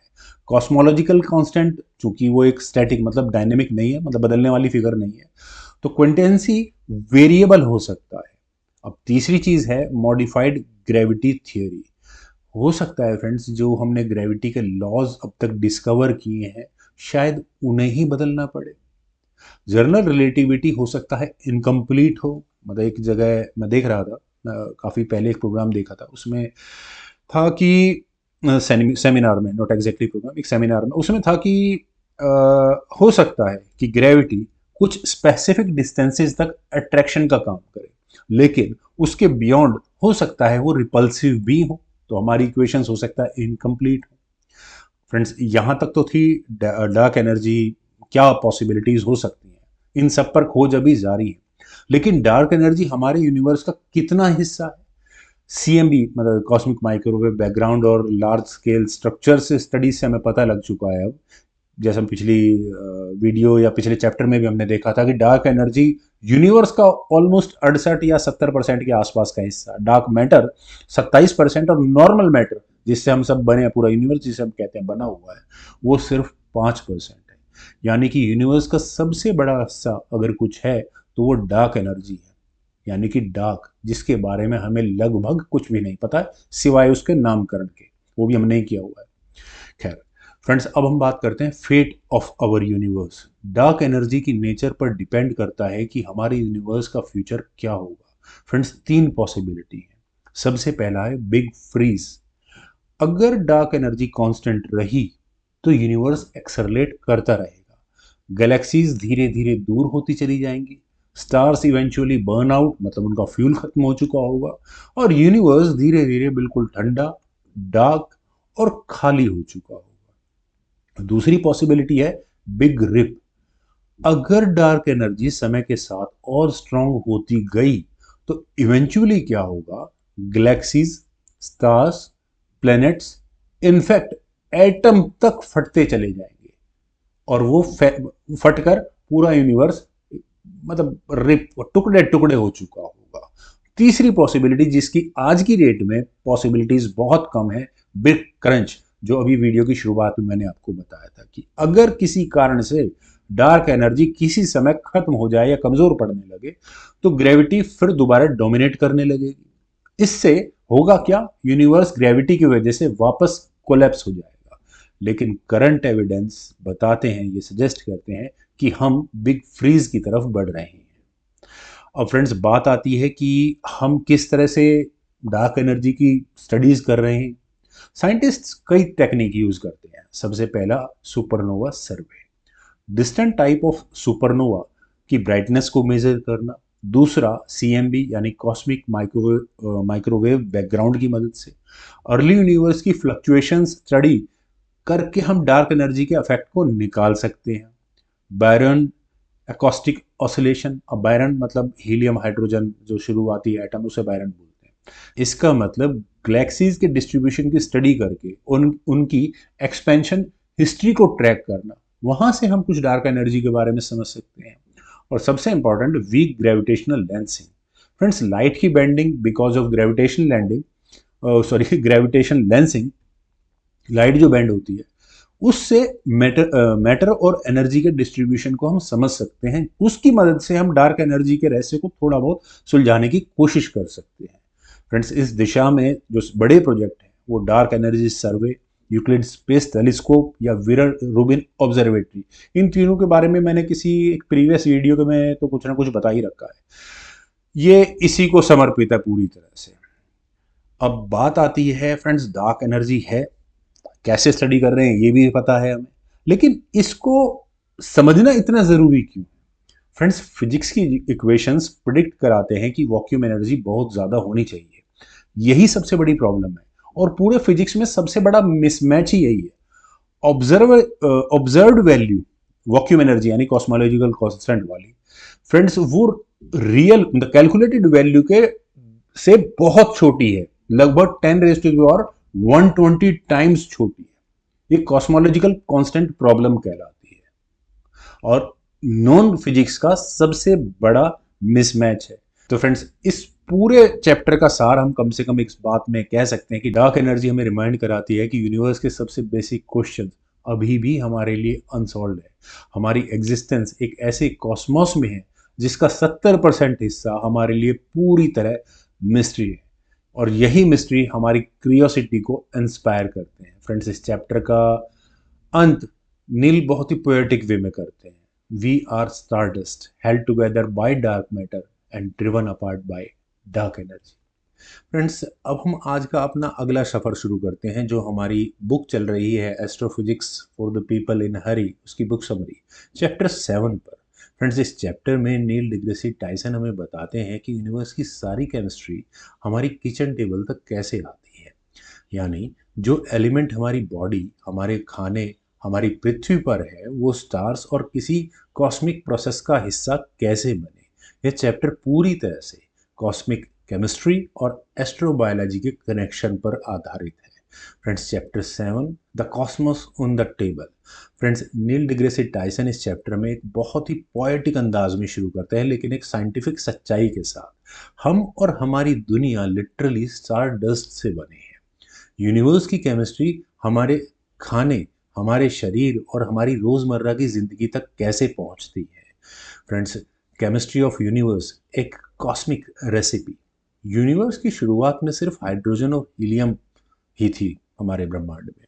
बाकी एलिमेंट्स जैसे कार्बन, ऑक्सीजन, आयरन, कैल्शियम आदि ये सब बाद में स्टार्स के अंदर बने। हैवी एलिमेंट्स बनाने के लिए न्यूक्लियर फ्यूजन और सुपरनोवा एक्सप्लोजन्स ज़रूरी थे। मतलब जो भी एलिमेंट हमारी किचन टेबल पर है वो किसी ना किसी स्टार का गिफ्ट है। Star as element factories. Friends, stars सिर्फ हमें लाइट ही नहीं देते बल्कि वो एक तरह की केमिकल फैक्ट्रीज भी है। हाइड्रोजन फ्यूज होकर हीलियम बनती है, ये हम सभी को पता है। लेकिन मैसिव स्टार्स के अंदर हीलियम से कार्बन, ऑक्सीजन, सिलिकॉन और इनफैक्ट आयरन तक के एलिमेंट्स वहां बन जाते हैं। लेकिन बाद में जब सुपरनोवा एक्सप्लोजन होता है तो यही सारे एलिमेंट्स पूरे स्पेस में बिखर जाते हैं और यही स्कैटर्ड एलिमेंट्स बाद में प्लैनेट्स, ओशियंस और इनफैक्ट लाइफ तक का हिस्सा बनते हैं। The element in our food. Neil यहाँ इस चैप्टर में रोज़मर्रा की चीज़ों पर ज़्यादा एक्सप्लेनेशन देते हैं। हमारी टेबल पर रखा हुआ सॉल्ट यानी sodium chloride NaCl। Friends, sodium और क्लोराइड दोनों ही किसी स्टार में कभी ना कभी बने होंगे। हमारे पानी H2O, हाइड्रोजन बिग बैंग से आया, वहाँ तक ठीक है, लेकिन ऑक्सीजन स्टार से ही बनी है। हमारी रोटी में कार्बन और नाइट्रोजन, फ्रेंड्स, ये कॉस्मिक न्यूक्लियोसिंथेसिस से ही आए हैं। मतलब हमारे खाना कॉस्मिक हेरिटेज का एक सेलिब्रेशन है। Human body stardust walking. Friends, human body majorly carbon, oxygen, hydrogen, nitrogen, calcium, phosphorus से बनी है। ये सभी एलिमेंट स्टार से ही आए हैं। इनफैक्ट आयरन जो कि हमारे ब्लड का हिस्सा है वो मैसिव सुपरनोवा एक्सप्लोजन के बाद पूरे यूनिवर्स, मतलब जितने भी एरिया में स्कैटर हो सकता था वहाँ स्कैटर हुआ। फ्रेंड्स, यहाँ नील बहुत ही शानदार, बहुत ही ब्यूटीफुली बोलते हैं कि when we look at ourselves in a mirror we are looking at the universe that is made conscious. Friends, earth a cosmic recycling plant. Friends, earth पर मौजूद minerals, rock, atmosphere cosmic recycling का नतीजा है। Solar system लगभग 4.6 billion साल पहले gas और dust के क्लाउड से बना था। उस क्लाउड में उससे पहले जो मौजूद स्टार एक्सप्लोड हुआ था उसके अवशेष बचे हुए थे। इसलिए आज पृथ्वी पर मौजूद life literally recycled star dust है। मतलब इसे पुराने वाले स्टार के जो रिमिनेंट्स है उसी का प्रोडक्ट है। Predictable and the cosmos. Friends, Neil predictable को एक कॉस्मिक टेबल की तरह एक्सप्लेन करते हैं। Light elements like hydrogen, helium, lithium. Friends, big bang nucleosynthesis से हमें मिले हैं। Mid weight element carbon, oxygen, nitrogen, neon, silicon, friends, ये स्टार फ्यूजन में हमें मिले हैं। और हैवी एलिमेंट आयरन से ऊपर के ये सुपरनोवा और न्यूट्रॉन स्टार मर्जर्स से हमें मिले हैं। प्रिडिक्टेबल हमारी कॉस्मिक एंसेस्ट्री का एक रोड मैप है। Cosmic perspective in everyday life. Neil बताते हैं कि जब भी हम कोई वाइन का ग्लास उठाते हैं या किसी फल को खाते हैं तो अननोइंगली हम कॉस्मिक प्रोसेस के हिस्से को सेलिब्रेट कर रहे होते हैं। हमारे अंगूर में कार्बन और ऑक्सीजन किसी न किसी स्टार डस्ट से ही आए हैं। अल्कोहलिक फ्रेमेंटेशन बायोकेमिकल प्रोसेस है जो कॉस्मिक एलिमेंट से बने मॉलिक्यूल्स पर डिपेंड करता है। हमारा हर बाइट, हर सिप किसी कॉस्मिक केमिस्ट्री का रिमाइंडर है। Space mission and evidence. Astrophysicist ने कई बार ये प्रूव किया है कि एलिमेंट स्टार्स से ही आते हैं। हबल टेलीस्कोप और स्पेक्ट्रोस्कोपी से स्टेलर कॉम्पोजिशन रिवील होती है। उल्का पिंडों में भी वही आइसोटोप्स हमें मिलते हैं जो सुपरनोवा न्यूक्लियोसिंथेसिस प्रिडिक्ट करता है। रिसेंट ग्रेविटेशनल वेव डिटेक्शन ने कंफर्म किया कि गोल्ड और प्लेटिनम जैसे heavy elements neutron star collision से ही बने हैं। इसका मतलब हमारी ज्वेलरी भी किसी कॉस्मिक इवेंट से ही आई है। फ्रेंड्स, इस चैप्टर का एंड नील बहुत ही फिलोसफिकल वे में करते हैं। नील एम्फसाइज करते हैं कि हमें कम से कम खुद को ऑर्डिनरी नहीं समझना चाहिए। हम यूनिवर्स से अलग नहीं है, हम उसी का हिस्सा है। जब हम केमिस्ट्री या बायोलॉजी पढ़ते हैं तो इनडायरेक्टली कॉस्मोस को स्टडी कर रहे होते हैं, या दूसरे मायनों में कहा जाए the cosmos is not just up there in the sky, it is right here on our dining table. तो फ्रेंड्स, इसी के साथ हमारा ये चैप्टर समाप्त होता है। फ्रेंड्स, आज की हमारी video astrophysics for the people in a hurry, उसी की बुक समरी का चैप्टर 8 का सीक्वेंस है। फ्रेंड्स, इसमें नील डिग्रेसी टाइसन समझाते हैं कि यूनिवर्स में इतनी सारी चीज़ें हैं, प्लैनेट, स्टार्स, मून्स, इवन छोटे मोटे कंकड़ पत्थर भी अगर हम कहें, इनमें ज़्यादातर चीज़ें गोल ही क्यों होती हैं? राउंडनेस नेचर का एक फंडामेंटल आउटकम है और इसके पीछे ग्रेविटी और फिजिक्स दोनों काम करते हैं। तो चलिए फ्रेंड्स, करते हैं अपने चैप्टर 8 को, on being round. Friends, Neil deGrasse Tyson इस चैप्टर में एक सिंपल लेकिन बहुत गहरा सवाल उठाते हैं कि यूनिवर्स में चीज़ें गोल क्यों हैं, चाहे वो प्लैनेट्स हों, स्टार्स, मून्स या इवन साबुन के बुलबुले। राउंडनेस हर जगह दिखाई देती है। इस चैप्टर में नील हमें बताते हैं कि नेचर में गोल आकार मतलब स्फेरिकल सिमेट्री कोई कोइंसिडेंस नहीं है, बल्कि फंडामेंटल फिजिक्स का एक आउटकम है, द पावर ऑफ ग्रेविटी। जब कोई ऑब्जेक्ट बहुत छोटा होता है, जैसे कोई छोटा सा कंकड़ या कोई एस्ट्रॉयड, उसका शेप इरेगुलर होता है क्योंकि उसकी इंटरनल ग्रेविटी बहुत वीक होती है। जैसे ही ऑब्जेक्ट का मास बढ़ता है, ग्रेविटी उस पर डोमिनेट करने लगती है और ग्रेविटी हर डायरेक्शन से उस ऑब्जेक्ट को इक्वल वे में अंदर की तरफ पुल करती है और मास सेंटर की तरफ खिंचता है। रिजल्ट, ऑब्जेक्ट स्फेरिकल हो जाता है। इसी वजह से प्लैनेट्स और स्टार्स राउंड शेप्ड होते हैं। Planets and moons, small asteroid और कॉमेट्स अक्सर इरेगुलर शेप के होते हैं, लेकिन जब बॉडी का डायमीटर 600 किलोमीटर से ऊपर चला जाता है तो ग्रेविटी मटेरियल को रीशेप करके उसे राउंड बना देती है। और इसी प्रिंसिपल पर IAU यानी इंटरनेशनल एस्ट्रोनॉमिकल यूनियन में प्लैनेट्स की डेफिनेशन में हाइड्रोस्टैटिक इक्विलिब्रियम कंडीशन को रखा हुआ है, यानी कि कोई बॉडी तभी प्लैनेट कहलाएगी जब वह ग्रेविटी की वजह से नेचुरली राउंड होगी। Stars, perfect balls of plasma. Friends, stars gas और प्लाज्मा से बने होते हैं। उनकी इमेंस ग्रेविटी उन्हें स्फेरिकल बनाती है। हालांकि फास्ट रोटेशन की वजह से स्टार्स थोड़ा फ्लैटन हो जाते हैं। अब ऐसा क्यों होता है? जब तेज घूमते हैं तो इक्वेटर से कोई भी हेवनली बॉडी थोड़ा सा बाहर की तरफ निकल जाती है, जैसे कि हमारा सन और जुपिटर, जो नेकेड आई से हमें पता नहीं चलता क्योंकि माइनर डिफरेंस होता है। फिर भी स्टार्स कह सकते हैं नेचुरल टेंडेंसी स्फेरिकल सिमेट्री को ही अडॉप्ट करने की है। The moon and other bodies. Friends, moon भी स्फेरिकल है क्योंकि उसकी ग्रेविटी उसे राउंड रखती है। फ्रेंड्स, सैटर्न का सबसे छोटा चंद्रमा मिमास, जो कि डेड स्टार जैसा दिखता है, फिर भी उसका ओवरऑल स्ट्रक्चर स्फेरिकल ही है। लेकिन फ्रेंड्स, कुछ डॉफ प्लैनेट्स जो कि बहुत फास्ट रोटेट करते हैं, तो उनका शेप इक्वेटर से थोड़ा सा बाहर की तरफ खिंच जाता है। इस तरह के fast rotating small planets, डॉफ planet, हमारे सोलर सिस्टम में नहीं है, लेकिन एक्सो प्लैनेट्स में हमें इस तरह के हेवनली बॉडीज या डॉफ प्लैनेट्स काफ़ी नज़र आते हैं।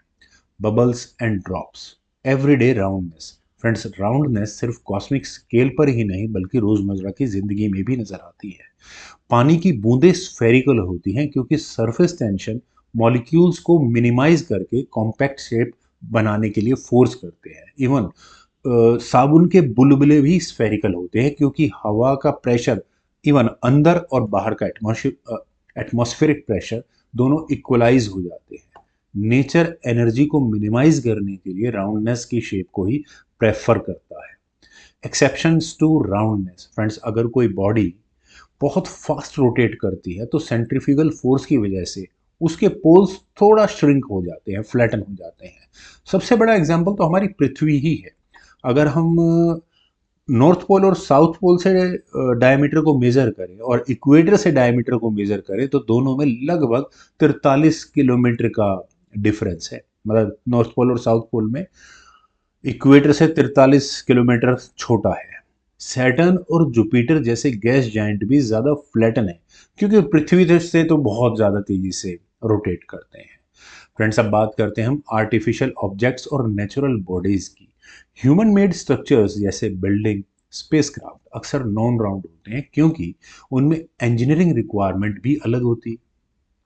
नेचर में जब भी कोई फोर्स यूनिफॉर्मली काम करती है जैसे gravity, pressure, tension, shape naturally spherical बन जाती है। यही रीजन है कि कॉस्मिक बॉडीज हमारे डिजाइन से कहीं ज्यादा सिमेट्रिकल लगती है।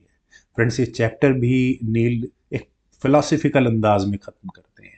नील इस चैप्टर में सिर्फ साइंस ही नहीं एक्सप्लेन कर रहे, थोड़ा फिलोसफिकल एंगल भी जोड़ते हैं। राउंडनेस हमें यूनिवर्स की सिमेट्री और ब्यूटी का एहसास कराती है, दिखाती है कि कैसे कॉम्प्लेक्स सिस्टम्स भी एक सिंपल प्रिंसिपल फॉलो करके एक ऑर्डर क्रिएट करते हैं। राउंडनेस परफेक्शन और बैलेंस का सिंबल है और ये पूरे कॉस्मोस में हमें नजर आता है। फ्रेंड्स, आज की हमारी वीडियो वंस अगेन जो बुक समरी हमारी चल रही है astrophysics for people in hurry, उसके चैप्टर 9 की है। चैप्टर का टाइटल है invisible light. Friends, Neil deGrasse Tyson हमें इस चैप्टर में बताते हैं कि हमारी आंखों का विजन बहुत लिमिटेड है। जो यूनिवर्स हमें दिखता है वो विजिबल स्पेक्ट्रम का एक बहुत छोटा सा हिस्सा है, लेकिन असली कमाल और यूनिवर्स के सीक्रेट्स उस इनविजिबल लाइट में छुपे हुए हैं जो हमें नहीं दिखाई देते। हम कह सकते हैं कि इलेक्ट्रोमैग्नेटिक स्पेक्ट्रम के उन हिस्सों में जो हम नेकेड आई से नहीं देख पाते। Friends, the visible spectrum just a slice. Neil हमें बताते हैं कि ह्यूमन आई सिर्फ 400 नैनोमीटर यानी वॉयलेट से लेकर 700 नैनोमीटर यानी रेड तक की वेवलेंथ को डिटेक्ट कर सकते हैं और यही रेंज हमें इस दुनिया को रंगों के रूप में समझने में मदद करती है। लेकिन इलेक्ट्रोमैग्नेटिक स्पेक्ट्रम इससे कहीं ज्यादा बड़ा है। Radio waves, microwaves, infrared, visible, ultraviolet, X rays और gamma rays. Friends, visible light बस कह सकते हैं हम कि कॉस्मिक ऑर्केस्ट्रा का एक बहुत छोटा सा नोड है। Discovery of invisible light. Friends, बात तो यही आती है कि जिस लाइट को हम डिटेक्ट ही नहीं, देख ही नहीं सकते, तो हमने उसके बारे में जाना कैसे। 18वीं शताब्दी में विलियम हर्शल एक एक्सपेरिमेंट कर रहे थे। उन्होंने प्रिज्म से एक लाइट को गुजार कर देखा। प्रिज्म से हमें पता है कि लाइट पास करते हैं तो दूसरी तरफ रेनबो बनता है। तो उस रेनबो में उनकी स्टडी ये थी कि उस रेनबो में अलग अलग कलर जो बने हैं उनका टेम्परेचर में कितना डिफरेंस आता है। तो थर्मोमीटर के साथ उस एक्सपेरिमेंट को कर रहे थे। तो उन्होंने वहां पर देखा कि विजिबल रेड के इतर भी हमें वहां हीट सिग्नेचर मिल रहे हैं। तो वहां उन्होंने इंफ्रारेड रेडिएशन को खोजा और ठीक इसी तरह से जॉन रिटर ने अल्ट्रावायलेट रेडिएशन की खोज की। ये पहला प्रूफ था कि हमारी आंखें पूरी पिक्चर नहीं देख पाती। Astronomy beyond the eyes. Friends, early telescope सिर्फ विजिबल लाइट को ही ऑब्जर्व कर पाते थे, लेकिन मॉडर्न एस्ट्रोनॉमी ने स्पेक्ट्रम के हर हिस्से के लिए स्पेशलाइज्ड टेलीस्कोप्स बनाए। रेडियो टेलीस्कोप्स जो कि पल्सर्स और क्वासार्स को देखने में हमारी मदद करते हैं। इंफ्रारेड टेलीस्कोप्स की बात करें तो इंटरस्टेलर डस्ट और कूल स्टार्स को हम उससे देख सकते हैं। Ultraviolet telescopes hot young stars को देखते हैं। वहीं एक्सरे टेलीस्कोप्स ब्लैक होल और न्यूट्रॉन स्टार्स को आइडेंटिफाई करने में मदद करते हैं। गामा रेज की टेलीस्कोप्स की बात करें तो वायलेंट एक्सप्लोजंस वो हमें गामा रेज टेलीस्कोप्स समझने में मदद करती हैं। यानी कि यूनिवर्स को समझने के लिए मल्टी वेवलेंथ विजन होना जरूरी है। फ्रेंड्स, अब बात करते हैं रेडियो एस्ट्रोनॉमी की। 1930s में कार्ल जैन्स्की ने पहली बार कॉस्मिक रेडियो वेव्स की डिटेक्शन की। इससे हमें गैलेक्सीज के कोर, पल्सार्स और इंटरस्टेलर हाइड्रोजन गैसेस के बारे में पता चला। रेडियो टेलीस्कोप जैसे कि एसीबो और वीएलए ये कॉस्मिक कम्युनिकेशन और SETI search for extraterrestrial intelligence उसकी सर्च में भी इस्तेमाल होते हैं। Infrared astronomy. फ्रेंड्स, जैसा हम जानते हैं कि इंफ्रारेड रेडिएशन हीट का एक सिग्नेचर है। यूनिवर्स में बात करें तो डस्ट क्लाउड्स विजिबल लाइट को ब्लॉक कर देता है, लेकिन इंफ्रारेड उसमें से पार निकल जाता है। तो इंफ्रारेड टेलीस्कोप्स जैसे कि स्पिट्जर और JWST James Webb space telescope ने स्टेलर नर्सरीज और एक्सोप्लैनेट एटमॉस्फेयर्स के बारे में हमें जानकारी दी। बल्कि JWST ने तो हाल ही में कॉस्मिक ओरिजिन की हमें नई तस्वीरें रिवील की है। अब हम बात करते हैं फ्रेंड्स अल्ट्रावायलेट और एक्सरे एस्ट्रोनॉमी की। अल्ट्रावायलेट रेडिएशन हॉट स्टार्स और गैलेक्सीज के एनर्जेटिक प्रोसेस को रिवील करता है। एक्स रेज सबसे वायलेंट फिनोमेना से निकलते हैं, जैसे कि बहुत तेजी से घूमते हुए black holes, neutron star collision, supernova remnants. Friends, Chandra x-ray observatory और XMM न्यूटन ने कॉस्मिक एक्सरे स्काई मैप किया है। और ठीक इसी तरह से gamma ray astronomy. Friends, gamma rays सबसे हाई एनर्जी फोटॉन्स होते हैं। ये cosmic explosions, black hole jets, gamma ray burst जिसे हम कहते हैं, और न्यूक्लियर रिएक्शन से निकलते हैं। Fermi gamma ray space telescope ने गामा रे स्काई चार्ट किया है। यानी कि गामा रेज यूनिवर्स की सबसे एक्सट्रीम फिजिक्स को अनरिवील करते हैं। फ्रेंड्स, नील इस चैप्टर में एक सबसे इंपॉर्टेंट टॉपिक जरूर टच करते हैं, invisible light in our daily life. Neil यहाँ पर हमें बताते हैं कि इनविजिबल लाइट सिर्फ एस्ट्रोनॉमी में ही नहीं बल्कि हमारे रोजमर्रा की जिंदगी में भी काम आती है। जैसे कि रेडियो वेव्स। आज की डेट में कौन मोबाइल या वाईफाई का इस्तेमाल नहीं करता। रेडियो वेव्स का कंसेप्ट मोबाइल्स में यूज होता है। माइक्रोवेव की बात करते हैं तो माइक्रोवेव ओवन किचन्स में कॉमन है, जो कुकिंग में काम आता है। इंफ्रारेड की बात करें तो टीवी रिमोट्स, आपने नाइट विजन कैमराज के बारे में भी सुना होगा। एक्सरे की बात करें तो एक्सरे तो लगभग सभी लोगों ने कराया होगा, मेडिकल इमेजिंग में काम आता है। इनफैक्ट गामा रेज भी कैंसर ट्रीटमेंट में बहुत हेल्पफुल है। तो हम कह सकते हैं कि हम रोज इनविजिबल लाइट पर डिपेंड करते हैं बिना रियलाइज किए। फ्रेंड्स, ह्यूमन सेंसेस बहुत लिमिटेड है। यूनिवर्स का असली रूप हम सिर्फ टेक्नोलॉजी की मदद से देख सकते हैं। इनविजिबल लाइट हमें याद दिलाता है कि हमारे नेचुरल परसेप्शन इनकम्प्लीट है। कॉस्मिक ट्रुथ हमेशा हमारी आंखों की सीमा से दूर है। फ्रेंड्स, आज की हमारी वीडियो चैप्टर 10 की है। कौन सी book summary from astrophysics for people in a hurry by Neil deGrasse Tyson. Friends, chapter 10 का टाइटल है बिटवीन द प्लैनेट्स। फ्रेंड्स, इस चैप्टर में नील डिग्रेसी टाइसन हमें सोलर सिस्टम के उन हिस्सों की यात्रा कराते हैं जिन्हें लोग अक्सर नज़रअंदाज करते हैं। जब भी हम सोलर सिस्टम की कल्पना करते हैं तो हमारी नज़रों में सिर्फ एक सूरज और उसके चारों ओर घूमने वाले कुछ प्लैनेट्स पर ही जाती है, लेकिन प्लैनेट्स का बीच का स्पेस इतना खाली भी नहीं है। वो पूरी तरह से ऑक्यूपाइड है cosmic debris, asteroids, comets, meteoroids और इंटरप्लैनेटरी डस्ट से। और यही टाइनी फ्रेगमेंट्स हमारे सोलर सिस्टम की असली कहानी सुनाते हैं। सोलर सिस्टम का आर्किटेक्चर। फ्रेंड्स, हमारा सूरज हमारे सोलर सिस्टम का तकरीबन 99% ऑफ मास कंटेन करता है। बाकी का 1% जो कुछ भी बचा हुआ है उसी में प्लैनेट्स, मून्स, एस्ट्रॉइड्स और कॉमेट्स में कह सकते हैं कि वो डिस्ट्रीब्यूटेड है। प्लैनेट्स के बीच का रीजन अक्सर खाली समझा जाता है, लेकिन वास्तव में वहां काउंटलेस छोटी बॉडीज ट्रेवल करती रहती हैं।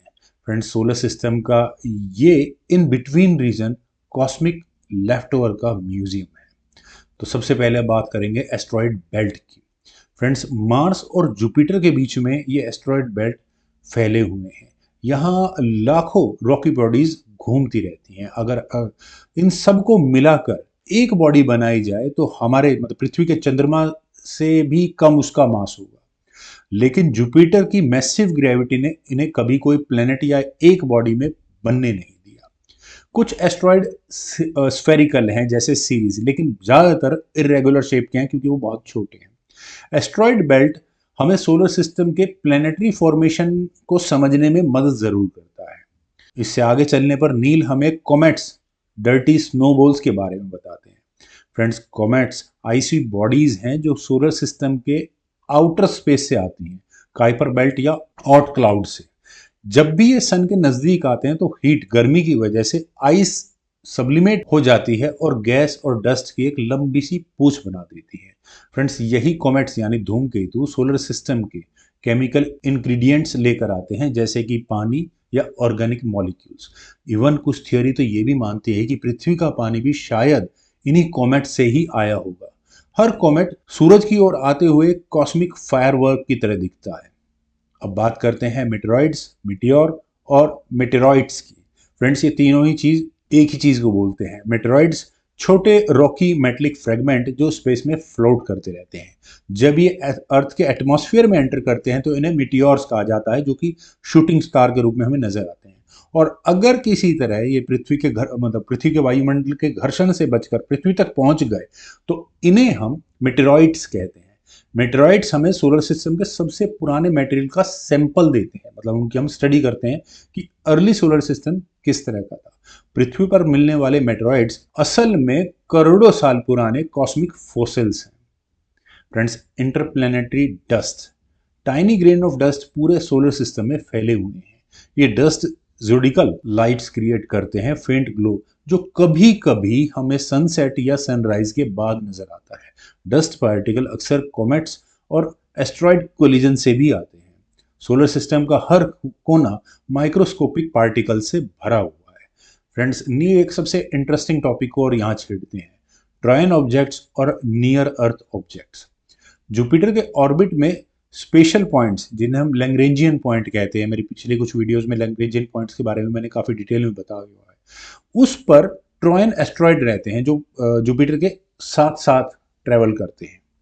इसी तरह से नियर अर्थ ऑब्जेक्ट या एनईओज वो एस्ट्रॉयड और कॉमेट्स हैं जो अर्थ ऑर्बिट के बहुत नजदीक आ जाते हैं और उनका खतरा होता है कि वे पृथ्वी से कहीं टकरा न जाए। नासा और दूसरी स्पेस एजेंसीज लगातार इन एनईओज को ट्रैक करते रहते हैं, क्योंकि ऐसा माना जाता है कि डायनासोर्स का एक्सटेंशन भी किसी एक एस्ट्रॉयड या कुछ एस्ट्रॉयड्स के इम्पैक्ट की वजह से ही हुआ, तो ऐसा हमारे साथ ना हो। Cosmic collision, creative and destructive. Solar system dynamic है, बॉडीज लगातार कोलाइड करती रहती हैं, खासकर अर्ली सोलर सिस्टम में। और अतीत में ये कोलिजन इतने मैसिव भी होते थे कि प्लैनेट्स के मून भी क्रिएट कर सकते थे, जैसे कि पृथ्वी का मून किसी एक जायंट इम्पैक्ट से हुआ था। इसका मतलब कॉस्मिक कोलिजन्स खतरनाक भी हो सकते हैं। फ्रेंड्स, तो हम कह सकते हैं कि एस्ट्रॉयड इम्पैक्ट प्लैनेटरी इवोल्यूशन और लाइफ इवोल्यूशन की हिस्ट्री को शेप अप करते आए हैं। कॉस्मिक कोलिजन कंस्ट्रक्शन और डिस्ट्रक्शन दोनों के ही एजेंट हैं। फ्रेंड्स, नील चैप्टर के इस हिस्से में हम एक्सप्लेन करते हैं human exploration of small bodies. Friends, space probes ने एस्ट्रॉयड और कॉमेट्स को क्लोजली स्टडी किया है। नासा के नियर शूमेकर ने एस्ट्रॉयड इरोस को एक्सप्लोर किया। यूरोपियन स्पेस एजेंसी के रोसेटा मिशन ने कोमेट 69P पर अपना एक लैंडर फिले उतारा। जाक्सा, जो जापानीज स्पेस एजेंसी है, उसके स्पेस एक्सपीडिशन हायबुसा और नासा के ओरिसिस री एक्स सैंपल, मतलब एस्ट्रॉयड से सैंपल लेकर वापस आ रहे हैं। इन मिशंस ने कंफर्म किया है कि एस्ट्रॉयड और कॉमेट्स में वाटर और ऑर्गेनिक मॉलिक्यूल मौजूद है। फ्रेंड्स, सभी चैप्टर की तरह नील इस चैप्टर का भी अंत बड़े ही फिलोसफिकल वे में करते हैं। फ्रेंड्स, प्लैनेट ग्रैंड स्ट्रक्चर्स हैं, लेकिन प्लैनेट्स के बीच का स्पेस उतना ही इम्पॉर्टेंट है। अर्थ की सेफ्टी भी इसी कॉस्मिक डांस पर डिपेंड करती है। एम्प्टी स्पेस वास्तव में कभी भी खाली होता ही नहीं। फ्रेंड्स, आज की ये हमारी वीडियो बुक समरी है, astrophysics for people in Hari. Friends, उसके हम चैप्टर 11 पर पहुंच चुके हैं, एक्सोप्लैनेट अर्थ। फ्रेंड्स, नील डिग्रेसी टाइसन इस चैप्टर में हमें हमारे सोलर सिस्टम से बाहर ले जाते हैं और उन दुनियाओं को दिखाते हैं जिन्हें हम एक्सोप्लैनेट कहते हैं, यानी ऐसे प्लैनेट्स जो हमारी गैलेक्सी मिल्की वे में दूसरे स्टार्स की परिक्रमा करते हैं। ये फील्ड मॉडर्न एस्ट्रोनॉमी की सबसे एक्साइटिंग डिस्कवरीज में से एक है। क्योंकि ये सीधे उस सवाल से जुड़ा है कि क्या हम इस यूनिवर्स में अकेले हैं। फ्रेंड्स, एक्सोप्लैनेट की खोज किस तरह से शुरू हुई? 1990 की शुरुआत तक हम सिर्फ ये जानते थे कि प्लैनेट्स सिर्फ हमारे सोलर सिस्टम में ही एग्जिस्ट करते हैं, बाहर हमने देखे नहीं थे। लेकिन 1992 में पहली बार एक पल्सार पल्सार मतलब डेड स्टार, उसके ऑर्बिट में कुछ प्लैनेट्स खोजे गए। और 1995 में पहली बार एक एक्सोप्लैनेट मिला, 51 पेगासाई बी, जो एक नॉर्मल स्टार है उसके ऑर्बिट में। लेकिन इसके बाद तो इस तरह की डिस्कवरीज की बाढ़ आ गई, और ये डिस्कवरी प्रूफ थी कि प्लैनेट्स सिर्फ हमारे सोलर सिस्टम तक ही सीमित नहीं है। अब बात करते हैं फ्रेंड्स डिटेक्शन टेक्निक्स की। नील यहाँ बताते हैं कि एक्सोप्लैनेट को सीधे देखना कितना मुश्किल है, क्योंकि स्टार्स प्लैनेट से अरबों गुना ज़्यादा ब्राइट होते हैं और डिस्टेंस भी बहुत ज़्यादा होता है। इसलिए साइंटिस्ट इनडायरेक्ट मेथड्स का इस्तेमाल करते हैं। सबसे पहला मेथड है रेडियल वेलोसिटी, जिसे हम डॉपलर शिफ्ट भी कहते हैं। अब ये क्या चीज़ है? स्टार्स प्लैनेट की ग्रेविटी से वॉबल करता है, थोड़ा हिलता है अपनी जगह से, और यही वॉबल हम लाइट स्पेक्ट्रम में डिटेक्ट कर सकते हैं। थोड़ा सा उसमें रेड शिफ्ट या ब्लू शिफ्ट होगा। दूसरा मेथड है ट्रांजिट मेथड। अब ट्रांजिट मेथड नाम से ही पता लग रहा है, जब प्लैनेट स्टार के सामने से गुजरता है तो ब्राइटनेस थोड़ी सी कम हो जाती है। केपलर स्पेस टेलीस्कोप ने इसी मेथड से हजारों प्लैनेट्स को खोजा है। तीसरा मेथड है डायरेक्ट इमेजिंग। अब डायरेक्ट इमेजिंग कैसे कर सकते हैं फ्रेंड्स? अगर किसी तरह से मतलब हमारे टेलीस्कोप में स्टार की ब्राइटनेस को ब्लॉक कर दें, तो वहां हम प्लैनेट्स को डिटेक्ट कर सकते हैं, मतलब डायरेक्टली कैप्चर कर सकते हैं। और चौथा थोड़ा ज़्यादा मुश्किल काम, जिसके लिए ज़्यादा सेंसिटिव इंस्ट्रूमेंट चाहिए, वो है gravitational micro lensing. Friends, star की ग्रेविटी हमें पता है कि डिस्टेंट लाइट को थोड़ा सा बेंड कर देती है, और ये अफेक्ट प्लैनेट्स में भी नज़र आता है। और अगर हम इसे एक्यूरेटली मेजर कर पाएँ तो हम अंदाज़ा लगा सकते हैं कि हाँ, वहाँ शायद कोई प्लैनेट हो। इन टेक्निक्स ने एक्सोप्लैनेट्स की डिस्कवरीज को पॉसिबल बनाया है। एक्सोप्लैनेट्स की डाइवर्सिटी। फ्रेंड्स, एक्सोप्लैनेट हमारी एक्सपेक्टेशन से कहीं ज़्यादा वैरायटी भरे हैं। मतलब किस तरह कितने टाइप्स के एक्सोप्लैनेट होते हैं? सबसे पहले आते हैं hot Jupiter's. Jupiter size planet जो अपने स्टार्स के बहुत ज़्यादा नज़दीक ऑर्बिट करते हैं, लेकिन साइज उनका बहुत ज़्यादा है। सबसे इंपॉर्टेंट सुपर अर्थ, जो कि हमारे सोलर सिस्टम में मिसिंग है। ज़्यादातर सिस्टम्स में, मतलब स्टार सिस्टम्स के अंदर सुपर अर्थ होती है। ये अर्थ से बड़े हैं, लेकिन नेपच्यून से थोड़े छोटे रॉकी प्लैनेट्स हैं, मिनी नेपच्यून्स। ये गैस जायंट्स है। और सबसे बड़े रॉक प्लैनेट मतलब भटकते हुए अकेले घूम रहे हैं गैलेक्सी के अंदर, इनका कोई अपना स्टार नहीं है। फ्रेंड्स, यूनिवर्स प्लैनेट की क्रिएटिविटी में बहुत ही, कह सकते हैं, उदार रहा है। फ्रेंड्स, अब बात करते हैं हैबिटेबल जोन की, द गोल्डिलॉक रीजन्स। इसके बारे में आप लोगों ने अगर थोड़ा भी एस्ट्रोफिजिक्स के बारे में रुचि रखते हैं तो ज़रूर पढ़ा होगा। हैबिटेबल जोन फ्रेंड्स, स्टार से वो डिस्टेंस जहां पर टेम्परेचर इतना रहता है कि वो लिक्विड वाटर को अलाउ कर सके। अर्थ, हमारी अर्थ भी इसी जोन में आती है। आने को तो मार्स भी इसी जोन में आता है, लेकिन वहां पर पानी है ही नहीं, तो लाइफ की पॉसिबिलिटी वैसे भी बहुत कम हो जाती है। लेकिन हर स्टार की हैबिटेबल जोन थोड़ी अलग होती है, क्योंकि हर स्टार अपने आप में थोड़ा अलग होता है, कोई ज़्यादा ब्राइट, कोई ज़्यादा मतलब कोई कम ब्राइट। जैसे कि रेड डॉर्फ स्टार, जो छोटे तारे होते हैं, उनका हैबिटेबल जोन उस स्टार के काफ़ी नज़दीक होता है। अब नज़दीक होने की वजह से वहाँ रेडिएशन बहुत ज़्यादा हो जाता है, तो लाइफ पॉसिबल होगी या नहीं होगी, इस पर क्वेश्चन मार्क लग ही जाता है, जितनी हमारी लाइफ को लेकर के नॉलेज है। लाइफ की पॉसिबिलिटी के लिए सिर्फ प्लेनेट का हैबिटेबल जोन में होना ही काफ़ी नहीं है, और भी फैक्टर्स बहुत इंपॉर्टेंट है। अब बात करते हैं फ्रेंड्स इंग्रेडिएंट फॉर लाइफ। नील हमें यहाँ बताते हैं कि एक्सोप्लैनेट सर्च का असली मकसद सिर्फ प्लैनेट्स की गिनती करना नहीं है, बल्कि लाइफ की पॉसिबिलिटी को भी ढूंढना है। जरूरी इंग्रेडिएंट्स, जो जिस लाइफ फॉर्म को हम जानते हैं, जिसकी वजह से अर्थ पर लाइफ है, वो इंग्रेडिएंट्स में सबसे पहले तो हम पानी को ही ले सकते हैं, कि प्लैनेट के ऊपर पानी यानी H2O होना ज़रूरी है।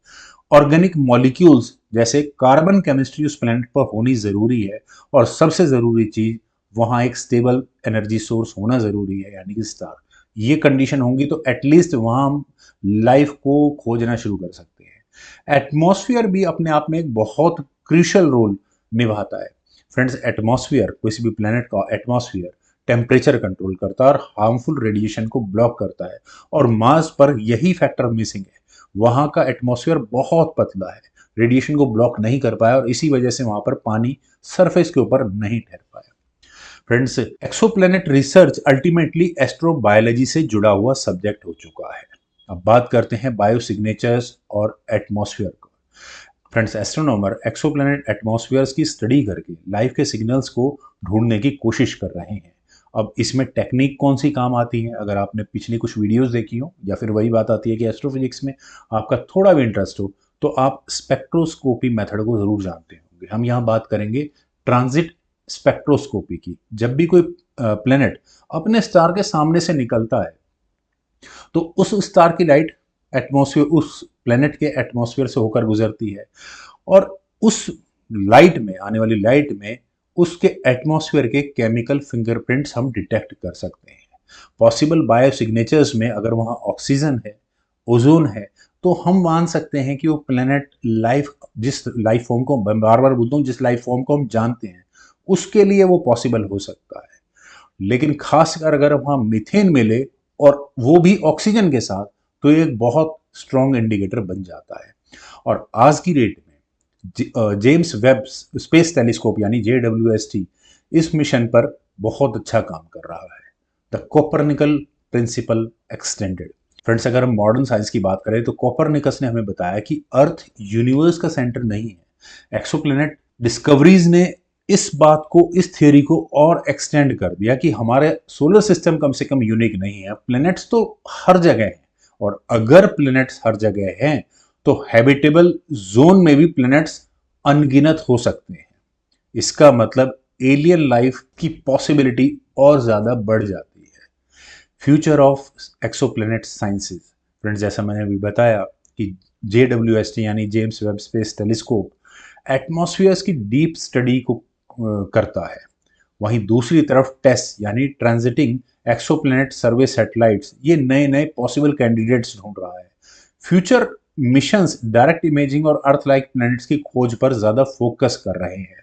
मकसद क्या है? मकसद है हमारे लिए दूसरी अर्थ ढूंढना जिस पर रिसर्च की जा सके। फ्रेंड्स, एक्सोप्लैनेट डिस्कवरीज हमें ह्यूमैनिटी सिखाती है। हम कॉस्मिक स्केल पर ऑर्डिनरी भले ही हैं, गिनती के स्टार्स और प्लैनेट्स में से एक, लेकिन यही नॉलेज हमें एक्स्ट्रा ऑर्डिनरी भी बताती है क्योंकि हम कम से कम इतनी बातों को समझ सकें। या फिलोसफिकल वे में कहा जाए तो एक्सोप्लैनेट अर्थ की सर्च असल में हमारी खुद की ही तलाश है कि हम कौन हैं, कहाँ से आए हैं। तो फ्रेंड्स, इसी फिलोसफिकल लाइन के साथ नील यहाँ इस चैप्टर को खत्म करते हैं। फ्रेंड्स, आज की हमारी वीडियो, हमारी जो बुक समरी चल रही है astrophysics for people in hurry, उसके चैप्टर 12 यानी लास्ट चैप्टर की है। इसमें नील डिग्रेसी टाइसन साइंस की हमारी सारी डिस्कशन को एक ब्रॉडर ह्यूमन और कॉस्मिक कॉन्टेक्स्ट में रखते हैं। वो बताते हैं कि यूनिवर्स को समझने से हमारी सोच, वैल्यूज और जीवन का नजरिया कैसे बदलता है। यह सिर्फ एस्ट्रोफिजिक्स की बात नहीं है, बल्कि हमारी आइडेंटिटी और रिस्पॉन्सिबिलिटी का भी सवाल है। तो चलिए फ्रेंड्स, अब हम चैप्टर 12 को शुरू करते हैं, reflections on the cosmic perspective. Friends, Neil deGrasse Tyson इस आखिरी चैप्टर में एस्ट्रोफिजिक्स से सीधा बाहर निकलकर हमें एक कॉस्मिक वेंटेज पॉइंट पर खड़ा कर देते हैं। उनका मकसद यह दिखाना है कि यूनिवर्स की विशालता और हमारी माइक्रोस्कोपिक जगह को समझना हमें न सिर्फ साइंस में बल्कि हमारे जीवन, समाज और सोच को भी बदल कर रख सकता है। ये चैप्टर प्योर फिलॉसफी और साइंस का मिक्सचर है, एक तरह से रिफ्लेक्शन कि कॉस्मिक नॉलेज हमें कैसे बेटर ह्यूमन बींग्स बना सकती है। Cosmic humility. फ्रेंड्स, यूनिवर्स लगभग 13.8 बिलियन साल पुराना है और इसमें 2 ट्रिलियन से ज़्यादा गैलेक्सीज हो सकती हैं।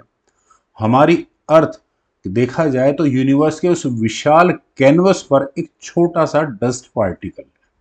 जब हम रियलाइज करते हैं कि हम कॉस्मिक स्कीम में नेग्लिजिबल हैं, तो हमारी ईगो और सेल्फ इंपॉर्टेंस कम हो जाती है। कॉस्मिक पर्सपेक्टिव ह्यूमैनिटी और ह्यूमिलिटी दोनों सिखाता है। Unity of humanity. जब हम अर्थ को बाहर से देखते हैं, जैसे कि अपोलो एस्ट्रोनॉट्स ने किया, तो हमें वहाँ कोई बॉर्डर्स, रिलीजन या नेशन डिवीजन नहीं नजर आते। हमें वहाँ सिर्फ एक नीला प्लेनेट नजर आता है जो स्पेस में अकेला तैर रहा है। कॉस्मिक पर्सपेक्टिव हमें याद दिलाता है कि हम सब एक ही स्पीशीज हैं, अर्थलिंक्स। इससे नेशनलिज्म, रेशिज्म और नैरो आइडेंटिटीज कमजोर होती है। सबसे बड़ी बात, स्टार डस्ट रियलाइजेशन। नील हमें रिमाइंड कराते हैं कि हम लिटरली स्टार डस्ट से बने हैं। स्टार्स ने हमें कार्बन, आयरन, ऑक्सीजन जैसे एलिमेंट्स दिए, मतलब या बनाए, और सुपरनोवा ने उन्हें पूरे यूनिवर्स में फैला दिया, और हमारी बॉडीज उसी मटेरियल से बनी है। यानी हमारा कनेक्शन सिर्फ अर्थ से नहीं है, बल्कि पूरे कॉस्मोस से है। अगर हम गौर से अपने बारे में सोचें तो we are the universe contemplating itself. Science as a tool of perspective. Friends, science हमें किसी भी तरह के बायस से फ्री करती है, क्योंकि ये एविडेंस बेस्ड है। कॉस्मिक पर्सपेक्टिव साइंस के बिना पॉसिबल ही नहीं है। चलो देखा जाए तो रिलीजन या माइथोलॉजी, उन्होंने यूनिवर्स की एक्सप्लेनेशंस दो दी, लेकिन साइंस ने टेस्टेबल ट्रूथ दिए, मतलब एक्सपेरिमेंटल वेरिफिकेशंस दी।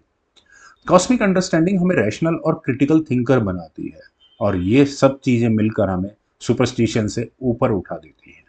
फ्रेंड्स, अगले टॉपिक पर नील एक्सप्लेन करते हैं फ्रिजिडिटी ऑफ अर्थ। ये बहुत इंपॉर्टेंट टॉपिक है। यूनिवर्स बहुत होस्टाइल है, चारों तरफ रेडिएशंस हैं, ब्लैक होल्स हैं, कॉस्मिक कोलिजन हर जगह हो रहे हैं। तो वो यूनिवर्स में अर्थ हमारे लिए एक फ्रेजाइल सेंचुरी है। क्लाइमेट चेंज, पोल्यूशन और वॉर्स इसे रिस्क में तो डाल ही रहे हैं। कॉस्मिक पर्सपेक्टिव हमें एनवायरमेंटल रिस्पॉन्सिबिलिटी भी देते हैं, क्योंकि यही हमारा केवल एकमात्र घर है। There is no planet B, ये भी एक कॉस्मिक ट्रुथ है। फ्रेंड्स, इस चैप्टर में Neil exploration as human destiny, ये इंसानी मूल स्वभाव को भी समझाते हैं। कॉस्मिक स्केल पर क्यूरियोसिटी सिर्फ एक लग्जरी नहीं, बल्कि हमारा नेचर भी है। स्पेस एक्सप्लोरेशन हमें सर्वाइवल के नए रास्ते भी दे सकता है, लेकिन उससे भी ज़्यादा एक्सप्लोरेशन हमें इंस्पायर करती है। ये बताती है कि हमारी जर्नी सिर्फ अर्थ तक सीमित नहीं है, हमें कॉस्मिक बीइंग बनना ही है। फ्रेंड्स, कॉस्मिक पर्सपेक्टिव एक्सप्लोरेशन को स्पिरिचुअल और इंटेलेक्चुअल नेसेसिटी बना देता है। मॉरलिटी और एथिक्स का विचार। कॉस्मिक व्यू से मॉरलिटी सिर्फ लोकल नहीं रहती, बल्कि ग्लोबल बन जाती है। हंगर, पॉवर्टी, इनइक्वालिटी, ये सब बातें कॉस्मिक लेंस में बहुत इररिलेवेंट लगती हैं, क्योंकि हमारे पास एक छोटा फ्रेजाइल प्लेनेट है, और उस पर शेयर करने के अलावा हमारे पास कोई दूसरी ऑप्शन है नहीं। नील कहते हैं कि अगर हम खुद को कॉस्मिक बीइंग समझे, तो हम नेचुरली ज़्यादा कंपैशनेट और कोऑपरेटिव हो जाएंगे। कॉस्मिक पर्सपेक्टिव एथिक्स को ब्रॉडन करता है। Insignificance and significance together. Friends, देखा जाए तो एक तरफ हम कॉस्मिक स्केल में बहुत इनसिग्निफिकेंट हैं, दूसरी तरफ यही फैक्ट हमें सिग्निफिकेंट भी बनाता है, क्योंकि हम इस वास्ट यूनिवर्स को समझ सकते हैं। हमारी कॉन्शियसनेस रेयर है, शायद यूनिवर्स के बहुत बड़े हिस्सों में कोई अवेयर लाइफ ना हो। तो हमारी जिम्मेदारी है कि हम नॉलेज को प्रिजर्व करें और उसके साथ ग्रो करें। इनसिग्निफिकेंस और सिग्निफिकेंस पैराडॉक्सली साथ चलते हैं। और इस चैप्टर के अंत में फ्रेंड्स, हमें यहाँ नील फाइनल रिफ्लेक्शंस देते हैं। वो बताते हैं कि कॉस्मिक प्रोस्पेक्टिव में हमें 3 बड़े गिफ्ट मिलते हैं। सबसे पहला, ह्यूमिलिटी, हम यूनिवर्स का सेंटर नहीं है। यूनिटी, हम सब एक ही प्लेनेट के और स्टार डस्ट से जुड़े हैं। और रिस्पॉन्सिबिलिटी, हमें अपने प्लेनेट और नॉलेज को प्रोटेक्ट करना है। देखा जाए तो इंडियन फिलॉसफी भी इसी फैक्ट पर आधारित है, तभी तो हम कहते हैं कि वसुधैव कुटुंबकम। नील का मैसेज फ्रेंड्स यहाँ बहुत सिंपल है। यूनिवर्स इमेंस है, हमारी लाइफ शॉर्ट है, लेकिन अगर हम कॉस्मिक पर्सपेक्टिव अपनाएंगे तो हमारी शॉर्ट लाइफ भी बहुत मायने रख पाती है। तो फ्रेंड्स, ये था हमारी इस गजब की बुक जो नील डिग्री टाइसन ने लिखी थी, एस्ट्रोफिजिक्स फॉर पीपल इन हरी। उसका एक बहुत ही शॉर्ट समरी। उम्मीद है ये 12 वीडियोस या 12 चैप्टर्स की सीरीज आप लोगों को जरूर पसंद आई होगी। तो आप लोग वीडियो को लाइक, शेयर और यूट्यूब चैनल को प्लीज सब्सक्राइब करना बिल्कुल ना भूलें। आपके कमेंट सजेशंस का मुझे बेहद इंतजार रहेगा। Thank you for watching and bye for now.